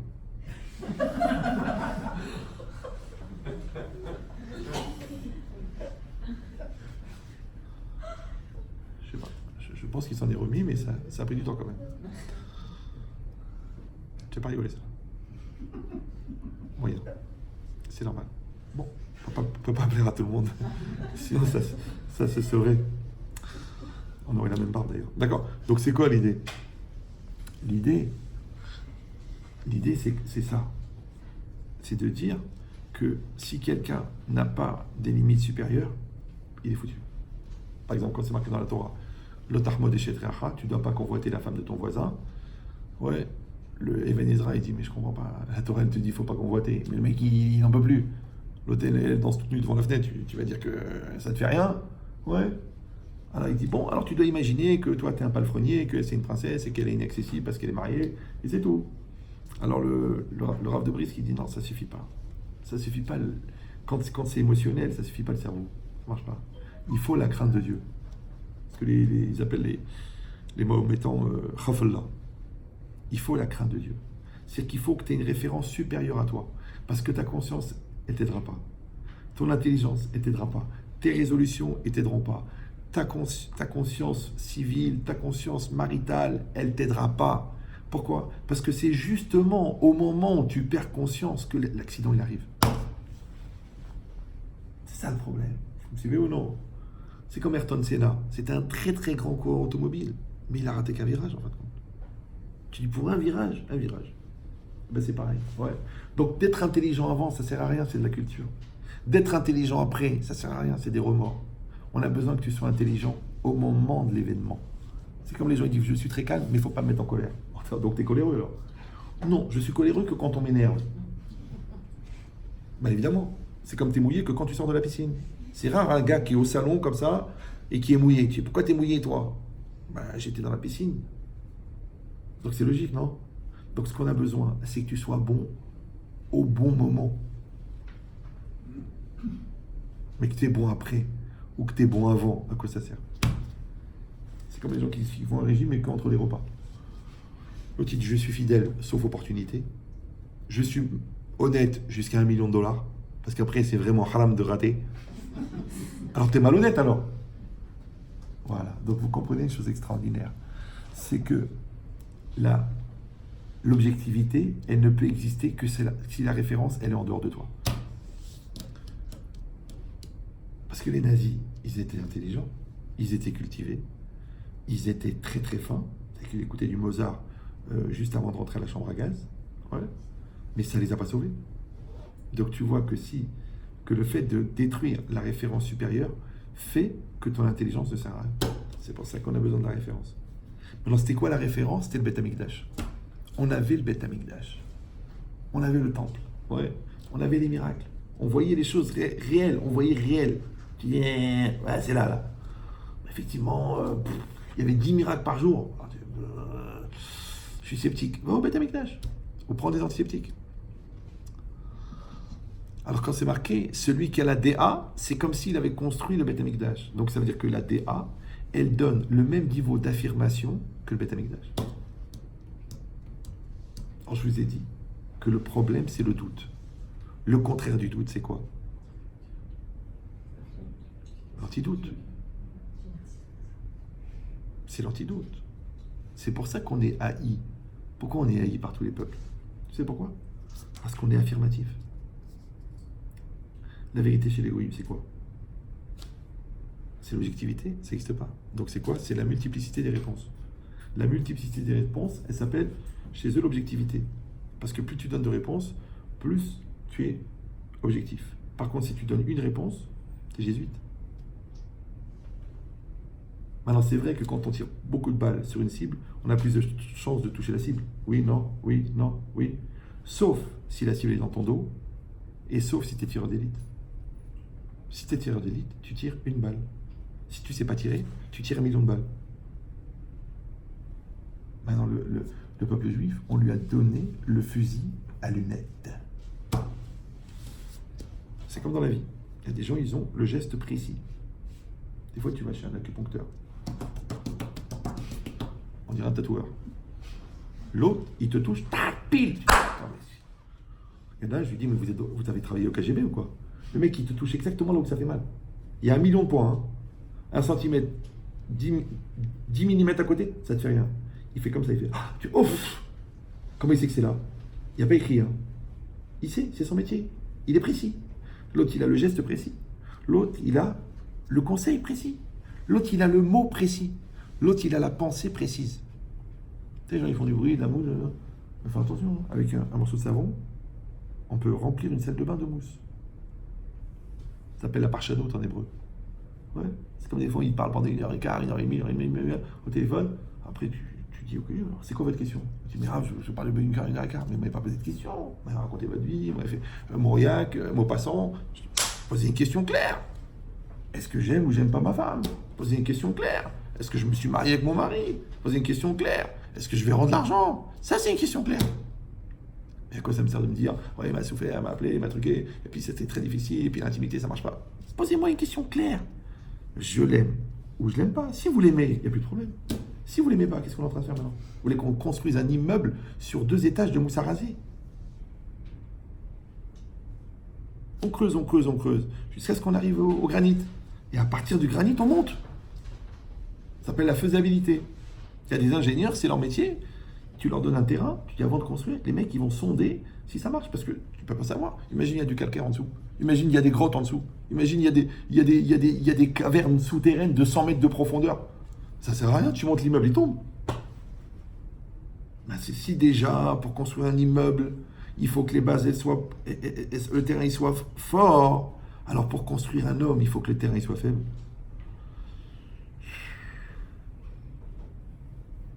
Donc qu'est-ce qui détruit le terrain? Le safek, le doute. Encore une fois, parce qu'un bonheur, il te construit. Un malheur, il te renforce. Mais un doute, il te tue. Donc le but du Yetzirah, c'est pas que tu fautes. C'est d'installer le doute dans ta tête. Qui a dit, ou c'est marqué, c'est pas évident. Je me demande, est-ce qu'il m'aime vraiment? Est-ce qu'il est prêt à s'investir? Est-ce que l'enfant, il travaille? Est-ce qu'il est sérieux? Est-ce qu'il comprend ce que je dis? Tous ces questionnements-là, ils installent le doute. Et quand le doute, il est là, bizarrement, toi, t'es mal avec l'enfant, l'enfant, il est mal avec toi. Lui, il est mal avec l'école, toi, t'es mal avec lui. C'est bizarre, non? Pourtant, vous aviez tout pour réussir. Qu'est-ce qui s'est passé? Le doute. Donc, il faut lutter contre le doute. C'est quoi le contraire du doute? L'affirmation. L'affirmation, c'est quoi en hébreu? Le birour. Tsarir levarer. Il faut clarifier. Une question, une réponse. Un problème, une solution. Un projet, une démarche. Une difficulté, un process. Vas-y, on y va.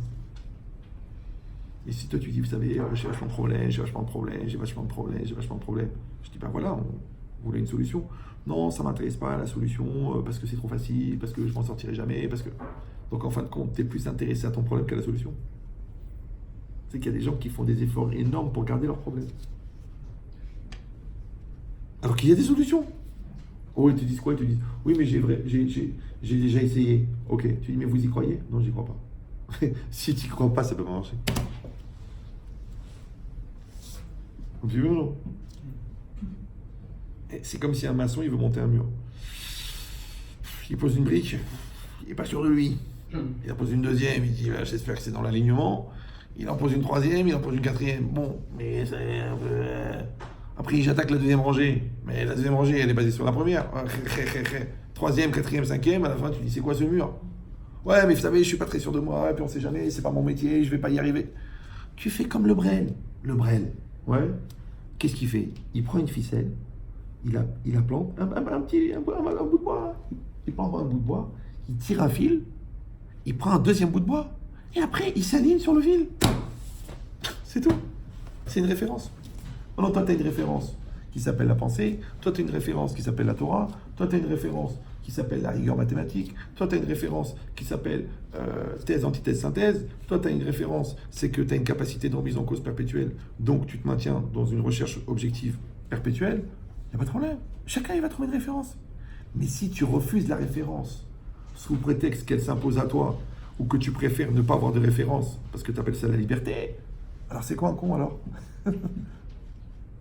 Parce que si vous avez compris qu'un intelligent, c'est quelqu'un qui sait s'adapter, donc le contraire de l'intelligent, c'est celui qui est inadapté. Maintenant, tu peux t'adapter sans référence, toi? Même tu parles français, non? C'est référencé à quoi? Dictionnaire. On peut dire non, moi je dis n'importe quoi, mais moi je me comprends. Ok. Après, tu veux communiquer. Comment tu communiques? Communiquer comme un. Après, tu dis, ouais, je comprends pas, pourquoi on se comprend pas? Alors que moi, je me comprends. Bah, parce que ça s'appelle pas communiquer. Communiquer, c'est que tu comme unis. Donc, ton intérêt, c'est de comme unier. Pour la comme union. Mais si tu n'es pas intéressé à ce que l'autre comprenne, donc tu n'as pas besoin d'être pédagogique, parce que toi, tu te comprends. Maintenant, pour que toi et moi, on comme unis, il faut qu'on ait deux choses. Une référence commune, on va dire la logique, la causalité, et à part ça, une volonté commune. Moi, une volonté d'exprimer, et toi, une volonté d'écouter. Mais si tu n'as pas la volonté d'écouter, ça sert à rien d'être intelligent. Si tu as un a priori sur celui que tu écoutes, ça sert à rien d'écouter. Parce que toi, tu ne peux pas comprendre. Puisque la communication, c'est la communion des volontés.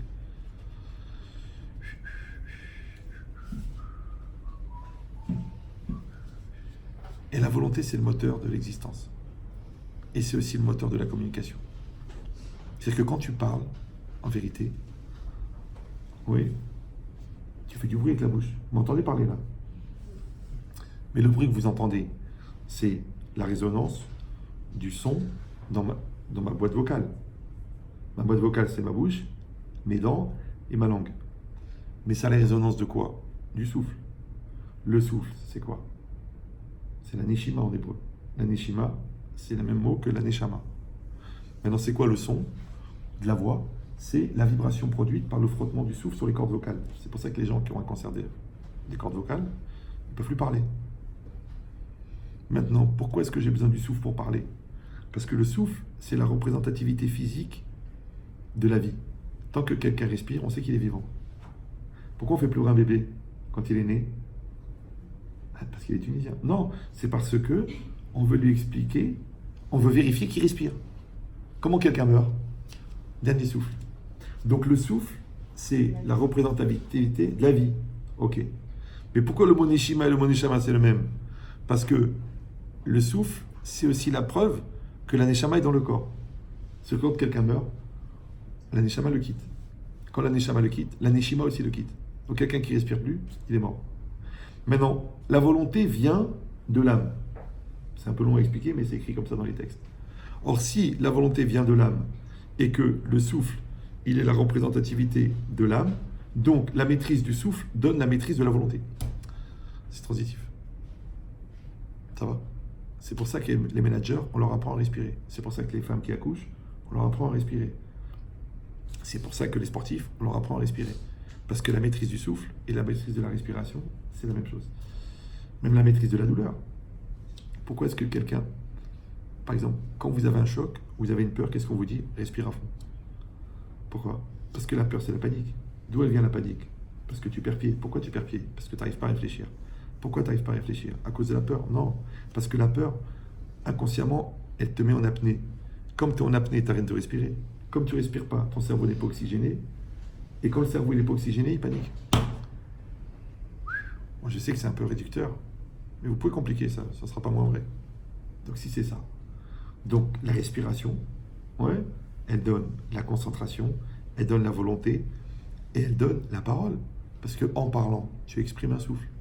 Or, si on dit que le souffle, c'est l'expression de la volonté, donc la représentativité physique de la volonté, c'est le souffle. Ça va toujours? Voilà. Et comme le son, il est fait à 99% de souffle, donc ça veut dire que la communication est faite à 99% de volonté.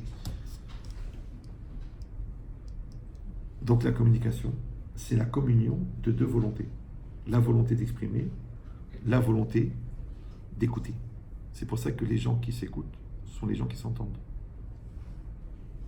Donc les gens qui ne s'entendent pas, ils ne s'écoutent pas. D'ailleurs, c'est très très intéressant. Parce que, vous savez, les gens ils disent, vous savez, je ne suis pas d'accord. Je ne suis pas d'accord. C'est-à-dire quoi, je ne suis pas d'accord? C'est-à-dire qu'on n'a pas le même point de vue? Ouais, ok. Déjà, pour pouvoir être d'accord, il faut à peu près 3-4 heures de réflexion en philosophie. Ouais. Parce que tant qu'on n'est pas sûr d'avoir les mêmes références, peut-être qu'on dit la même chose mais dans d'autres mots.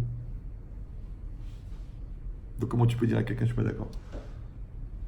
Moi, quand j'avais 16-17 ans, j'allais parler avec des dernières années d'Hippocrène. Je n'étais pas spécialement débile. Alors, moi, j'avais pas de culture, mais j'avais un cerveau. Eux, ils avaient la culture. Donc quand ils arrivaient au bout de la culture, ils s'énervaient avec moi. Parce que moi, je continuais à raisonner. Alors ils me disaient, ouais, ça veut rien dire, de toute façon, t'es un gamin, quel âge t'as? Je dis, pourquoi tu changes de registre maintenant? Maintenant que t'as plus d'arguments, tu changes de registre. Donc je vous donne le secret. Ne peuvent être pas d'accord que des gens qui peuvent être d'accord. Pour pouvoir être d'accord, il faudrait connaître le point de vue de l'autre. Maintenant, quelqu'un qui a raisonné 20 ans sur un sujet, comment tu crois qu'au bout d'une heure, tu peux ne pas être d'accord? Vous suivez ou non? Ah, parce que c'est du français. C'est rien, c'est de la formulation, ça. Ouais. C'est du concentré. Là, ce que je vous ai dit, par exemple, ça correspond à peu près à 1 an et demi de yeshiva, plus, et peut-être 6 ans de fac. J'exagère, peut-être 8, d'accord? C'est très, très concentré. Maintenant, l'idée, c'est quoi? C'est de dire, quand je ne suis pas d'accord, c'est-à-dire ne pourrait être pas d'accord que des gens qui peuvent être d'accord. Parce que pour être d'accord, il faudrait connaître le point de vue de l'autre. Donc, si toi, tu n'es pas d'accord et que tu ne connais pas le point de vue de l'autre, donc ça veut rien dire je ne suis pas d'accord, parce que tu ne sais pas ce qu'il dit. Non. Donc maintenant, puisque ne peuvent être pas d'accord que des gens qui peuvent être d'accord, la question elle est, pourquoi tu n'es pas d'accord? Parce que tu pourrais être d'accord. Et là-bas, tu n'es pas d'accord alors que tu ne sais pas ce que je raconte. Tu ne comprends pas ma logique. Quand tu as fait 20 ans d'Yeshiva, toi?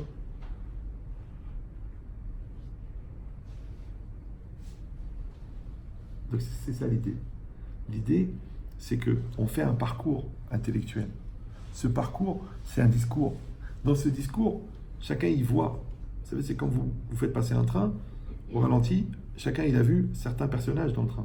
D'autres, ils ont vu d'autres. Donc, quand on a la question, c'est est-ce qu'on a une volonté commune de percevoir un message? Maintenant, la perception du message, elle est très subjective, puisque quand il y a un rave devant 40 élèves, il y a 40 cours qui sortent.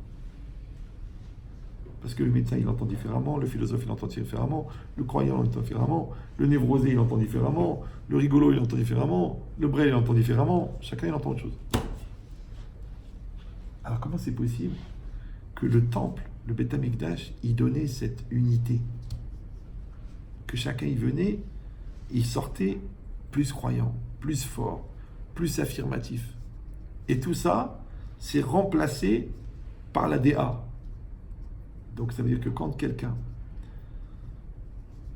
il va développer la force d'affirmation, encore une fois, qui demande une très grande connaissance et qui demande une très grande objectivité et qui demande aussi, on a compris, un très grand équilibre mental et un très grand équilibre émotionnel.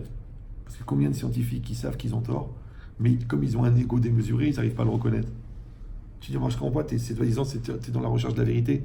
Ok, mais si t'as pas réglé ton problème d'ego, parce qu'un mec, il peut se planter pendant des années, mais comme il enseigne en fac depuis des années, il peut pas dire qu'il a tort. Moi, je parlais une fois avec la fille d'un très grand scientifique, qui elle-même était un grand scientifique, et elle a raconté que pendant des années, elle a truqué et elle a empêché des expérimentations qui prouvaient que son père avait tort. Maintenant, son père, il a donné une théorie, il l'a développée, il l'a enseignée à la fac, elle a été étudiée pendant des décennies, elle était fausse. Et il mettait les bâtons dans les roues des laboratoires d'expérimentation pour ne pas remettre en cause cette vérité qui était sa vérité mais qui était fausse. Pourquoi? Parce que le gars, il n'avait pas acquis cette qualité intrinsèque, soi-disant aux scientifiques, qui s'appelle la capacité de se remettre en cause. Mais le problème, c'est que la capacité de se remettre en cause, ça c'est une dimension psychiatrique, ça. C'est pas de l'intellect. Vous me suivez ou non? Donc c'est comme si deux personnes dans un couple, d'accord? Le problème, c'est que l'homme, il est professeur de sa femme, mais il est aussi élève. C'est qu'il y a des choses que tu dois apprendre de l'autre, il y a des choses que tu dois enseigner à l'autre.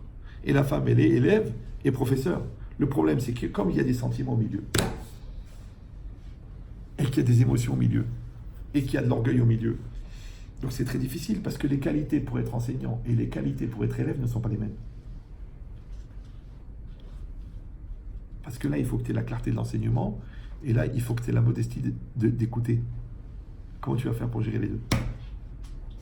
Ben, c'est exactement pareil avec Dieu. Ouais. T'es élève ou professeur? Décide-toi. Avec ton fils. T'es élève ou professeur? Je suis professeur. Ah bon? Fais le calcul de ce que tu as appris sur toi grâce à lui, par rapport à ce que lui, il a appris sur lui grâce à toi. Tu vas voir que tu as plus appris que ce que tu as enseigné. C'est pour ça que ta Torah dit Metalmidai yoter mirabotai. J'ai plus appris de mes élèves que de mes maîtres. Et bien la vie c'est pareil. Donc maintenant, est-ce que toi tu te mets en situation d'élève et tu vas apprendre, ou est-ce que tu te mets en situation de professeur et tu veux enseigner? Maintenant, ce que tu enseignes, tu le sais déjà. C'est dommage. Par contre, si tu es élève, peut-être que tu vas entendre une chose que tu ne connais pas. Donc maintenant, on est pris dans un double jeu. D'un côté, on doit beaucoup apprendre. D'un autre côté, on doit beaucoup enseigner. Maintenant, le fait d'enseigner avec ce désir d'apprendre, ça fait que tu ne tombes pas dans le piège de l'orgueil du savoir. Et tu évolues. Et ben, c'est exactement pareil. Que d'un côté, on a mis l'homme au plus haut niveau de la création, et d'un autre côté, il doit sentir qu'il est rien devant Dieu. Oui. D'un côté, tu es le gestionnaire de l'univers, de l'autre côté, tu es une particule élémentaire dans l'univers. Maintenant, ce paradoxe-là, il crée le mouvement. Bah oui, parce que si tu penses que tu es au sommet, tu ne peux plus grandir. Et si tu penses que tu es nul, tu ne peux pas évoluer. Maintenant, comment on appelle celui qui est en recherche? L'élève. Comment on appelle celui qui a atteint la connaissance? Le sage. Comment on appelle l'élève en français? Apprenti. Comment on appelle le sage? Sage. Comment s'appelle la succession des étapes? Apprenti et sage? Apprentissage. Maintenant, l'élève en hébreu, il s'appelle Talmid, et le sage, il s'appelle Chacham. Donc, Talmid Chacham, c'est celui qui est en apprentissage perpétuel. Alors, celui qui reste avec des questions s'appelle intellect. Parce que c'est quoi la maladie de l'intellect? De l'intellectuel, vous savez ou non? Vous savez pas? La décision. L'indécision. Il n'arrive pas à décider. Parce qu'il envisage tellement de possibilités qu'il n'arrive plus à décider. C'est pour ça que le Brel n'a pas de problème d'indécision, parce qu'il n'a même pas envisagé qu'il y avait une deuxième possibilité. Mais celui qui en envisage 14, il devient cinglé, parce qu'il n'arrive pas à décider, parce qu'à chaque fois, il redivise, il coupe les cheveux en quatre. Donc là, le problème de l'intellectuel, c'est l'indécision. Donc il y a des gens, toute leur vie, ils sont des élèves. Le problème du sage, c'est l'affirmation. Parce qu'il est tellement affirmé qu'il ne se remet jamais en cause. Donc il faut avoir ce moteur qui va renouveler ton affirmation par la question, et la question qui va faire que tu vas générer des réponses. Et après, c'est un cycle perpétuel. D'accord? Comme ton couple. Toute ta vie, tu dois regarder ta femme comme au premier jour. Tu dis non, elle a beaucoup vieilli. C'est comme tu veux. Tu peux la regarder aussi comme au dernier jour. D'accord? On dit comment il s'appelle ce Steve là qui a bien fait son job. Il a dit mais comment il a pu faire un truc pareil? Parce que tous les jours, il regardait comme s'il n'avait jamais vu. Il dit bon, peut-être qu'on peut prendre la température. Peut-être qu'on veut s'en servir pour la météo. Peut-être qu'on peut s'en servir. Pourquoi? C'est un téléphone. Le mec il dit mais c'est un téléphone. C'est tout, c'est un téléphone, tu téléphones. Un téléphone, tu téléphones. Ouais. Vous savez que les ordinateurs qu'ils ont utilisés pour envoyer la première fusée sur la Lune, ils étaient moins puissants qu'un iPhone. C'est-à-dire qu'aujourd'hui, avec un iPhone, on peut envoyer une fusée sur la Lune. Alors qu'avant, ça prenait un immeuble d'ordinateurs pour faire ce qu'il fait l'iPhone. Ou un téléphone normal. D'accord? Donc ça veut dire que c'est un concentré de technologie, mais on n'a même pas idée. Maintenant, pourquoi ça va évoluer? Tu sais pourquoi? Parce que tu regardes tous les jours avec un regard différent. C'est marqué ça. Donc si tu regardes ton fils tous les jours avec un œil différent, il grandit. Si tu dis ça va, j'ai compris, il va rester. Ouais, tu regardes ton business différent, tu regardes la Torah différent. Dieu il est différent tous les jours. Pourquoi? Parce que tu as changé entre temps. Tes épreuves elles sont différentes parce que tu as grandi. Maintenant si tu te sers des arguments que tu avais 14 ans pour assumer les épreuves de 30 ans, ne t'étonne pas que tu stresses. Donc tu remets en cause ton argumentaire et tu trouves des autres solutions. Et le couple de 30 ans, il n'a pas les mêmes problématiques que le couple de 50 ans. Et c'est pas grave. Et on repose la question et on retrouve la réponse.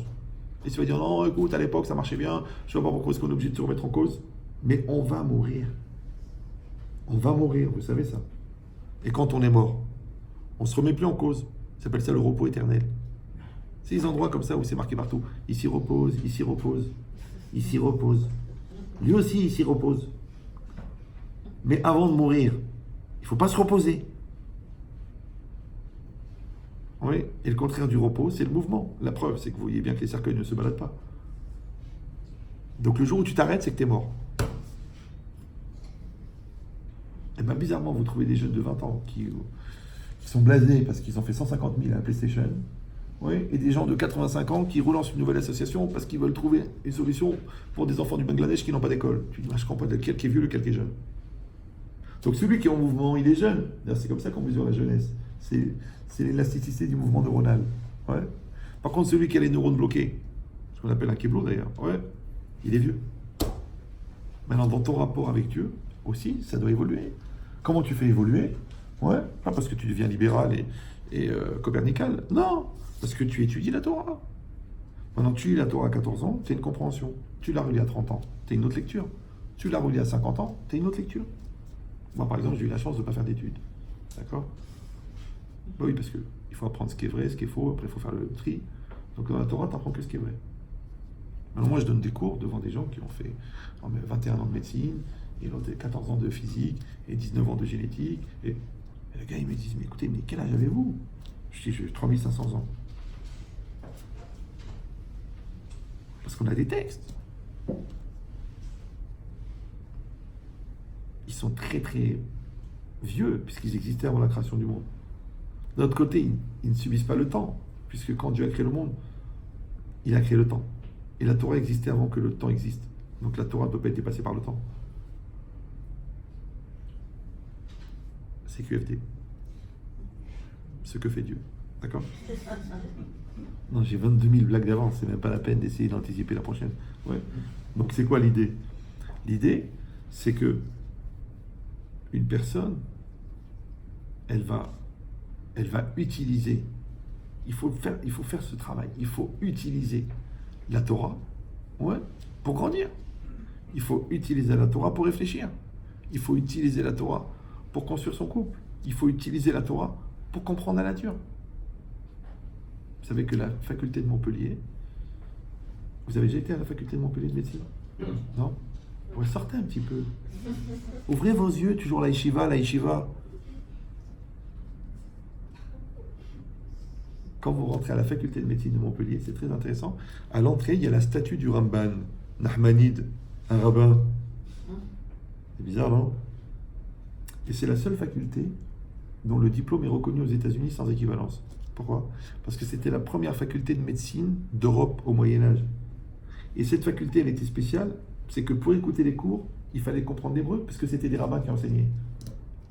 Vous pouvez trouver ça sur Internet. Hein.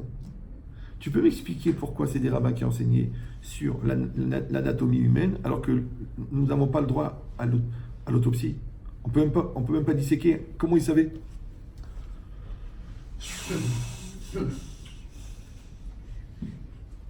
Vous me suivez ou...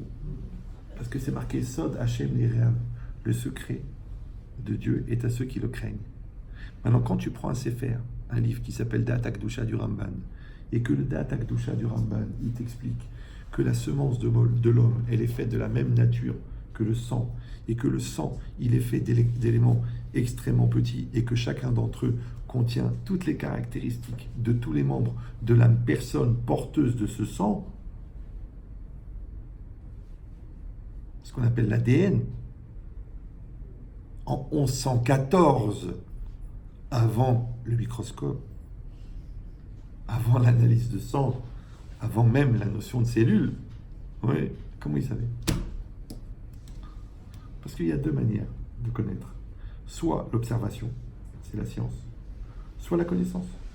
Maintenant, comme Dieu il a créé la Torah avant de créer le monde, donc l'accès à la Torah donne l'accès à la connaissance. Et Dieu, à partir de la Torah, il a créé le monde. Donc la connaissance profonde de la Torah donne une connaissance du monde, puisque le monde n'est qu'une projection de la Torah. Je sais que ça ne séduit pas à la fac. Je sais, à la fac. Ouais. Mais c'est dommage quelque part. Parce que quand tu vois la puissance, après tu t'étonnes que des rabbins du Moyen-Âge, ils étaient mathématiciens, physiciens, chimistes. Parce qu'avant la chimie, il y avait l'alchimie. Avant l'alchimie, il y avait quoi? Il y avait la Kabbalah. Et c'est quoi la Kabbalah? C'est le mélange des composants. Mais au lieu de les mélanger au niveau chimique, tu les mélanges au niveau de leur composition. Et la composition chimico-divine de la matière, c'est la Kabbalah. Regardez par exemple, ça vous le voyez ça, c'est une matière. Ça c'est du plastique. Avant d'être du plastique, c'est des hydrocarbures. Avant des hydrocarbures, c'est des carbones sous pression. Ouais, il y a quelques milliers d'années, qui ont pris la forme d'hydrocarbures. Mais quand tu rentres dans l'hydrocarbure, ben c'est des atomes. Les atomes, c'est quoi? C'est de l'énergie. L'énergie, c'est quoi? D'après nous, c'est la volonté de Dieu. La volonté de Dieu, elle est formulée comment? Selon des formules. Des formules, elles sont écrites dans la Torah, puisque Dieu a regardé dans la Torah pour créer le monde. Donc la formule chimico-divine de la matière, c'est la Torah. Donc en changeant la formule, tu changes la réalité. Donc avant l'alchimie, il y a la Kabbalah. C'est pour ça qu'ils pensaient que les Juifs étaient des sorciers. Parce que ce qu'ils appellent un miracle, ouais, au niveau de la connaissance de la Kabbalah, c'est juste une manipulation de la structure énergétique de la matière. Maintenant, nous, on le faisait avec des noms de Dieu, et eux, ils le font en faisant bouillir le produit, jusqu'à ce qu'il change de statut et de composition. Donc là, tu regardes l'extériorité des choses, et là, tu regardes l'intériorité des choses. Maintenant, quand tu vas très très loin dans l'intériorité, tu n'as plus besoin de l'extériorité. Et en fait, c'est la différence entre l'Orient et l'Occident. Parce que l'Occident, il met un coup de poing, et l'Orient, il met un coup, mais il arrête le coup avant le corps. Et l'onde de choc, elle explose la rate. Donc un, il joue avec les énergies, et l'autre, il joue avec la force. Donc c'est exactement pareil. Maintenant, toi, dans ta démarche, c'est ça la religion, tu dois décider, est-ce que tu veux avoir une relation avec l'extériorité des choses, ce qu'on appelle en français la superficialité, ou tu vas avoir un rapport avec l'intériorité des choses, ce qu'on appelle l'essentialité. Maintenant, la religion, c'est la gestion de l'essentiel, donc de l'invisible. Parce que quand tu mets les téphilines, c'est pas pour prendre l'attention. Quand tu fais Shabbat, c'est pas pour passer un week-end. Quand tu manges kasher, c'est pas parce que c'est plus bio, hygiénique. Quand tu vas au mikvé, c'est pas pour te laver, t'as une salle de bain. Donc si tu réussis à ne pas tomber dans le piège de l'intellectualisation de ta religion, tu gagnes l'opportunité extraordinaire du lien avec l'essentiel.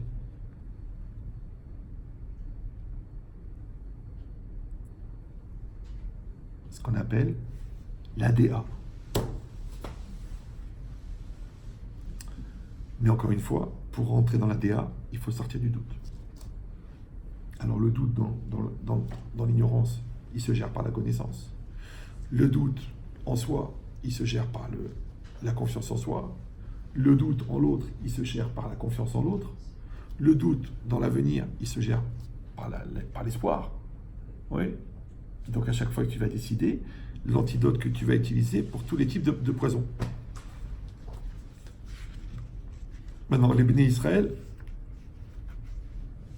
là ça fait 1h31 là. Là, il y en a qui prient pour que je m'étouffe. Donc, je vais peut-être pas aller plus loin. Parce que je sais que le cerveau, il a un degré d'absorption qui est quand même limité. J'ai entendu une très belle phrase d'un médecin cet après-midi.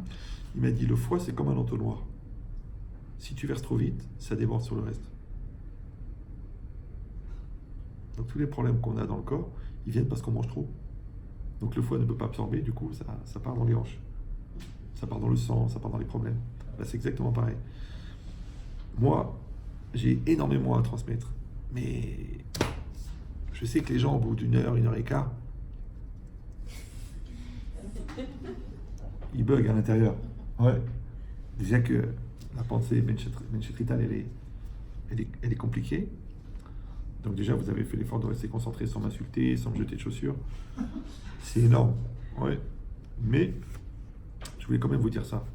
Je voulais vous dire que le Beth Amikdash, on ne peut pas prendre le deuil de sa perte si on ne savait pas ce qu'il nous a apporté.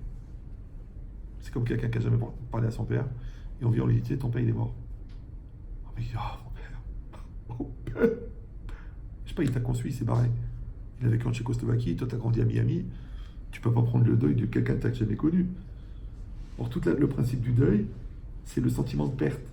Or, la perte, elle n'existe qu'avec la valeur. Si tu as jeté 125 grammes d'éclat de pare-brise que ta mère a reçu de sa mère, tu dis écoute, je vais pas faire le brel de garder 125 grammes d'éclat de pare-brise. Dommage pour toi parce qu'il y avait 82 000 carats, c'était des diamants bruts. Ça s'appelle le prix des études. Voilà. C'est comme les gens qui comprennent la valeur de leur femme après le divorce. Ou les gens qui achètent les livres de Françoise Dolto pour éduquer les enfants quand ils sont partis de la maison. Ça s'appelle tu vis en différé, tu vois. C'est comme regarder le match alors que tu connais le résultat, c'est dommage. Mais si on veut faire le contraire et qu'on veut prendre le deuil du Beth Amikdash, ouais, alors il faut réfléchir à ce qu'on a perdu. Maintenant, ça, c'est une facette de ce qu'on a perdu.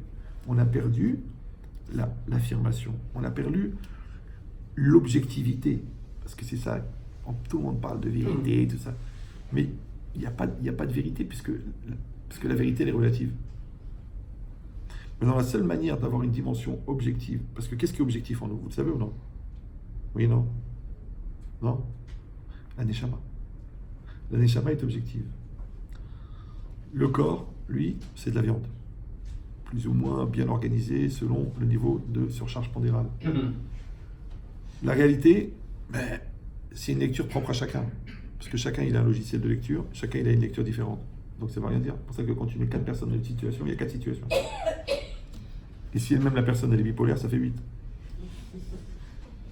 Donc l'objectivité, elle n'est pas dans le corps. L'objectivité n'est pas dans la réalité. L'objectivité n'est pas dans le cerveau. L'objectivité, elle est dans l'âme. Maintenant, c'est seulement si toi, tu réussis à adhérer à ton âme. C'est pour ça qu'à l'époque, les goïms, ils disaient « en mon âme et conscience ». Aujourd'hui, l'âme, c'est plus à la mode, parce que c'est de la religion, de la conscience, laisse tomber. Il y a trop à fumer. Donc, ils ont du mal. Mais quand un homme est en accord avec sa conscience, ouais, et en fait, il est en accord avec son âme. Parce que l'âme, c'est quoi? L'âme, c'est l'éclairage objectif qui intègre la conscience. Par exemple, quelqu'un, il a envie de tromper sa femme. Mais quand il dit ça se fait pas, il a réussi à le faire quand même. Mais quand il dit la Torah l'interdit, il a une référence objective sur un événement subjectif. Tu vois ou non? Parce que le mariage, ça reste subjectif. C'est juste un lien comme ça, une parole donnée qui n'engage que ceux qui y croient. D'accord? Par contre, l'âme, elle ne trompe pas. Donc c'est pour ça que l'éclairage de l'âme sur le psychique, ça s'appelle la conscience morale. Et l'éclairage du psychique sur la réalité s'appelle la conscience mentale. Maintenant, quand tu veux faire une faute, tu ne débranches pas la conscience mentale. Parce que quel intérêt de faire un adultère dans le coma? Tu débranches la conscience morale. C'est pour ça qu'ils donnaient du LSD au Vietnam, du vin rouge dans les tranchées, parce que les gens, ils n'en pouvaient plus de voir des têtes qui sautaient et tout ça. Alors on leur donnait du vin rouge. Comme ça, ils perdaient la conscience morale.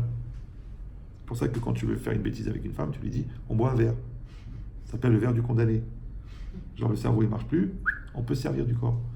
Mais si tu dis, moi, je garde mon cerveau très clair, qu'est-ce que tu veux? Ben voilà, je veux utiliser ton corps pour mes besoins personnels. Mais tu t'es malade, toi. T'as marqué poupée Barbie ici? Je suis marié, j'ai 4 enfants, j'ai une conscience, j'ai un cerveau, j'ai une dignité. Qu'est-ce que tu veux? Il va te soigner, l'animal. Donc, ça veut dire que si moi, je réussis à être abusé par quelqu'un qui a profité de mon besoin d'attention et de tendresse pour que je le paye en nature, la vraie question, c'est pas son capacité à me convaincre, c'est mon manque de tendresse. Ben, c'est exactement pareil. Mon manque de croyance, il va donner la force du Yetzer Hara. Parce que c'est quoi le pervers narcissique? C'est quoi? C'est la force du fort, c'est la faiblesse du faible. Si moi je suis fort, l'autre il est faible. Mais si moi je suis faible, l'autre il est fort. Si vous allez dire, bah, c'est pas toujours évident, vous le connaissez pas, vous savez pas qui j'ai vécu, elle m'a rendu folle, c'est comme tu veux. Donc on n'est pas maître des événements qui nous arrivent, mais on est les fabricants de la personne qui vont les accueillir. Donc si tu veux porter du poids dans ta vie, fais de la musculation. Ouais. Si tu sais qu'il y aura des épreuves dans la vie, ben renforce ta détermination. Si tu veux que les gens ils te croient, développe la conviction. Si tu veux être clair, vas-y, coupe les cheveux en quatre. Donc quand tu fais ce travail, tu suis un process, en fait tu construis ton Beth Amikdash. Quand tu construis ton Beth Amikdash, tu as une référence. Mais si tu détruis la référence, parce que la religion c'est de la... Et si ton cerveau tu penses qu'il est là pour te gêner parce qu'il t'empêche de faire ce que tu as envie, et que ton corps, lui, il faut le laisser libre pour être heureux, c'est un vrai problème. C'est qu'en fait tu n'as même pas vécu ta vie. C'est pour ça que ces gens-là, 50 ans, quand ils se réveillent, ils disent « Ouais, j'étais pas moi-même, j'ai pas vécu ma vie, de toute façon, je me suis marié parce qu'on m'a obligé, j'ai fait ce travail parce qu'on m'a dit que c'était bien, j'ai gagné de l'argent parce que c'était nécessaire, j'habitais là parce que c'était pas loin du boulot. » Ils ont l'impression qu'ils n'ont rien choisi.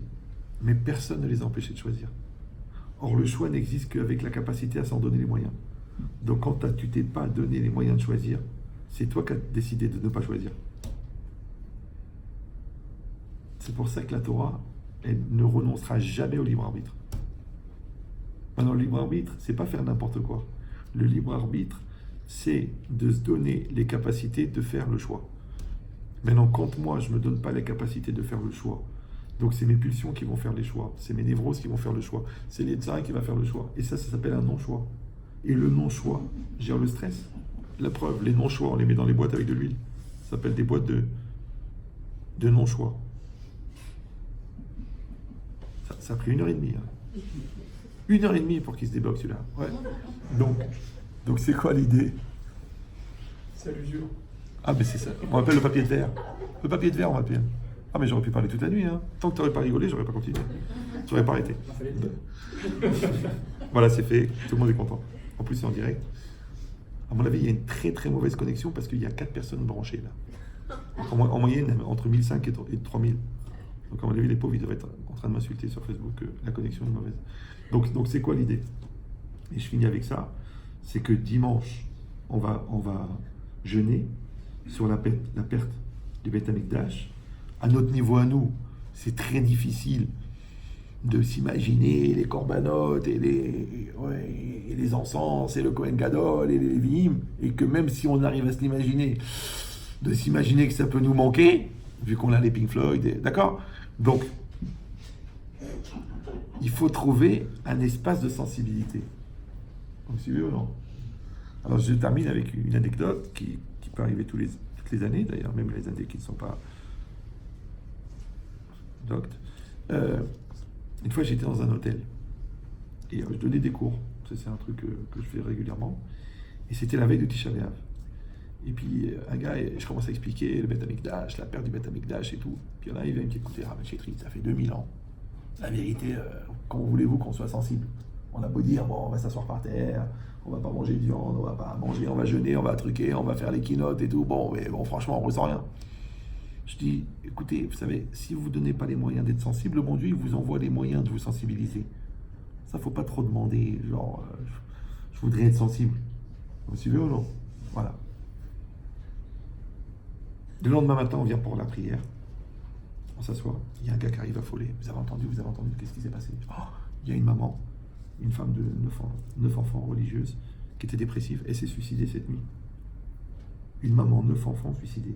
On était tous par terre, hein, avec les yeux ouverts comme ça. Oh, c'est grave. Je dis, t'as vu hier, on cherchait une raison de se sensibiliser. Et il t'a donné la raison. Maintenant là, le Beth Amikdash, il a brûlé. Et là, 9 enfants, ils ont perdu leur mère. Ça va, t'as mal au ventre là? Vas-y, va pleurer. Maintenant, on a toujours sur quoi pleurer.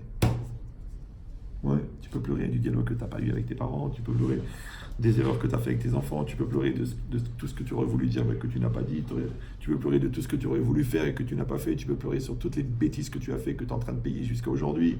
Tu as de quoi pleurer, vous savez ou non? Donc ça veut dire que chacun, c'est pour ça d'ailleurs que les Ashkénazim, à Tisha B'Av, ils racontent la Shoah. Toujours je me disais, mais attends, mais quel rapport il faut qu'ils racontent la perte du temple? Mais c'était leur Beth Amikdash à eux.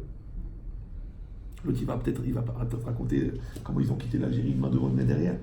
Ouais. Chacun, il va trouver. Mais ce qui compte, c'est qu'il y a une sensibilité. Parce que, malheureusement, la tendance du bois est de se durcir. Et la tendance du cœur est de devenir insensible. Donc, si quelqu'un, il n'est pas dans une démarche d'entretien de sa sensibilité, il va devenir insensible. Et la société, elle travaille à ça. Tu regardes les infos, 240 morts, 340 morts, 352 morts, 42 morts, 22 morts. À la fin, tu dis, bon, tu manges. Tu vas pas ce malsaine, oui, combien? 28 morts, oui. Elle est tendre, la viande. Hein. Ouf. Et l'autre, tu vois les infos, oh, il y avait du sang partout. Oh, on dit, oh, passe pas le ketchup. On devient insensible. On perd la sensibilité. Ouais. C'est pour ça qu'ils ont fait des films, pour que les gens ils aient une raison de pleurer. Mais les gens, ils pleurent sur le film, mais ils pleurent pas sur leur réalité. Donc on fait l'inverse. On sensibilise, on reste conscient, on s'investit, on prend conscience, on réfléchit. Moi, je donnais une notion, d'accord? Une notion, que le temple donnait cette affirmation et que nous, on est dans la génération du doute. Pourquoi les gens, vous savez, les sociologues disent pourquoi les gens ils prennent tellement de médicaments, pourquoi tellement de drogue, pourquoi ils regardent tellement la télé, pourquoi ils se gargarisent de films. Vous savez pourquoi? Les sociologues, hein, Goy, ils disent parce que la société n'a pas de sens. Elle est en recherche de sens. Et vous savez ce que c'est le sens? Le sens, c'est la religion. Parce que la religion, c'est ce qui donne un sens. Maintenant, tu as tellement voulu faire un monde matériel que tu lui as enlevé le sens. Et quand le monde n'a plus de sens, il devient insensible. Maintenant, nous, ça fait 3500 ans qu'on donne du sens. Ouais. L'autre, il se bat pour sortir du sens. Tu vas faire des films débiles, tu vas faire des émissions débiles, tu vas t'investir dans des trucs qui n'ont aucun intérêt, tu vas fumer des joints toute la journée, tu vas essayer de l'extra mélangé avec des médicaments, avec de l'alcool, tu vas te déchirer la tronche au cerveau, tu vas aller chercher des conquêtes incroyables, tu vas aller monter, tromper avec ta femme, tu vas aller en Thaïlande pour faire du tourisme sexuel. Tout ça, c'est quoi? C'est du non-sens. Donc, tu as deux solutions dans la vie. Ou tu es en recherche de sens, ou tu es en recherche de non-sens. Maintenant, on voit où ils arrivent, le non-sens. On voit où ils vont. Ouais. Et nous, c'est ça ce qu'on nous reproche, c'est donner du sens. C'est pour ça qu'ils trouvent insensé même notre pays, même notre défense, ils la trouvent insensée. Parce qu'ils ne comprennent pas. C'est pour ça que quand l'autre il fait un attentat, il se défend, et que nous, quand on se défend, ils appellent ça un attentat. D'accord? Mais c'est bien, parce que si ils sont insensés, ça prouve que nous, on n'est pas encore assez sensés. Donc, tu veux ou non? C'est comme si ton mari fait le gamin, il faut que tu sois encore plus adulte. Tu dis non, moi aussi je vais faire la gamine, mais ça va faire un gagne. Alors que si toi tu restes sensé quand l'autre veut jouer l'insensé, eh ben, il va retrouver ses sens à un moment, on dit en français il va retrouver ses esprits, et il va revenir dans un langage de maturité. Donc c'est exactement pareil. Et c'est ça la teshuva. La teshuva, c'est de redonner du sens. Donc c'est pour ça que le principal aujourd'hui des jours de jeûne, c'est la teshuva. Et la teshuva, c'est de redonner le sens. Donc quand quelqu'un va analyser, va réfléchir où il en est dans sa vie, qu'est-ce qu'il fait, combien il est incohérent, combien il est cohérent avec ses incohérences, d'accord, combien il est en distance entre ce qu'il sait et ce qu'il fait, entre ce qu'il dit et ce qu'il applique. Donc il va faire ce travail-là. Et ce travail-là de remise en cohérence, il est la reconstruction du Da'at qui, elle, est le remplacement du Beth Amikdash. Chazak Obaou. Donc on a dit que le cours est dédié. Ah, c'est bon. Il faut garder ça pour Gad. Donc, Eliaou Ben Sultana, Kachem Elev Saneshama parmi les tzadikim d'Israël. Attendez, juste un enfant. On m'a demandé aussi, je sais plus où je l'ai mis, qui est pratiquement aveugle.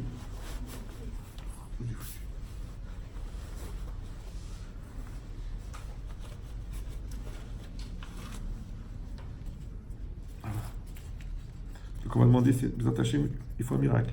Les médecins ils l'ont condamné, mais vous attachez, vos prières vont le sauver. Donc, il s'appelle Chaim Aaron Lev Ben Rivka. Qu'Hachem il fasse qu'il ait une refoua nafshit pour retrouver la vue. Ça aussi, c'est le Beth Amikdash.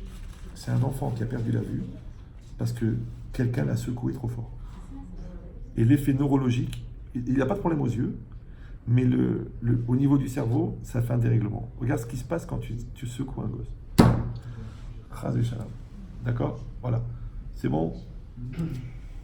Moi, si vous voulez, il y a à manger là. C'est nourri l'esprit. Allez, bechavot. Faites des brachot.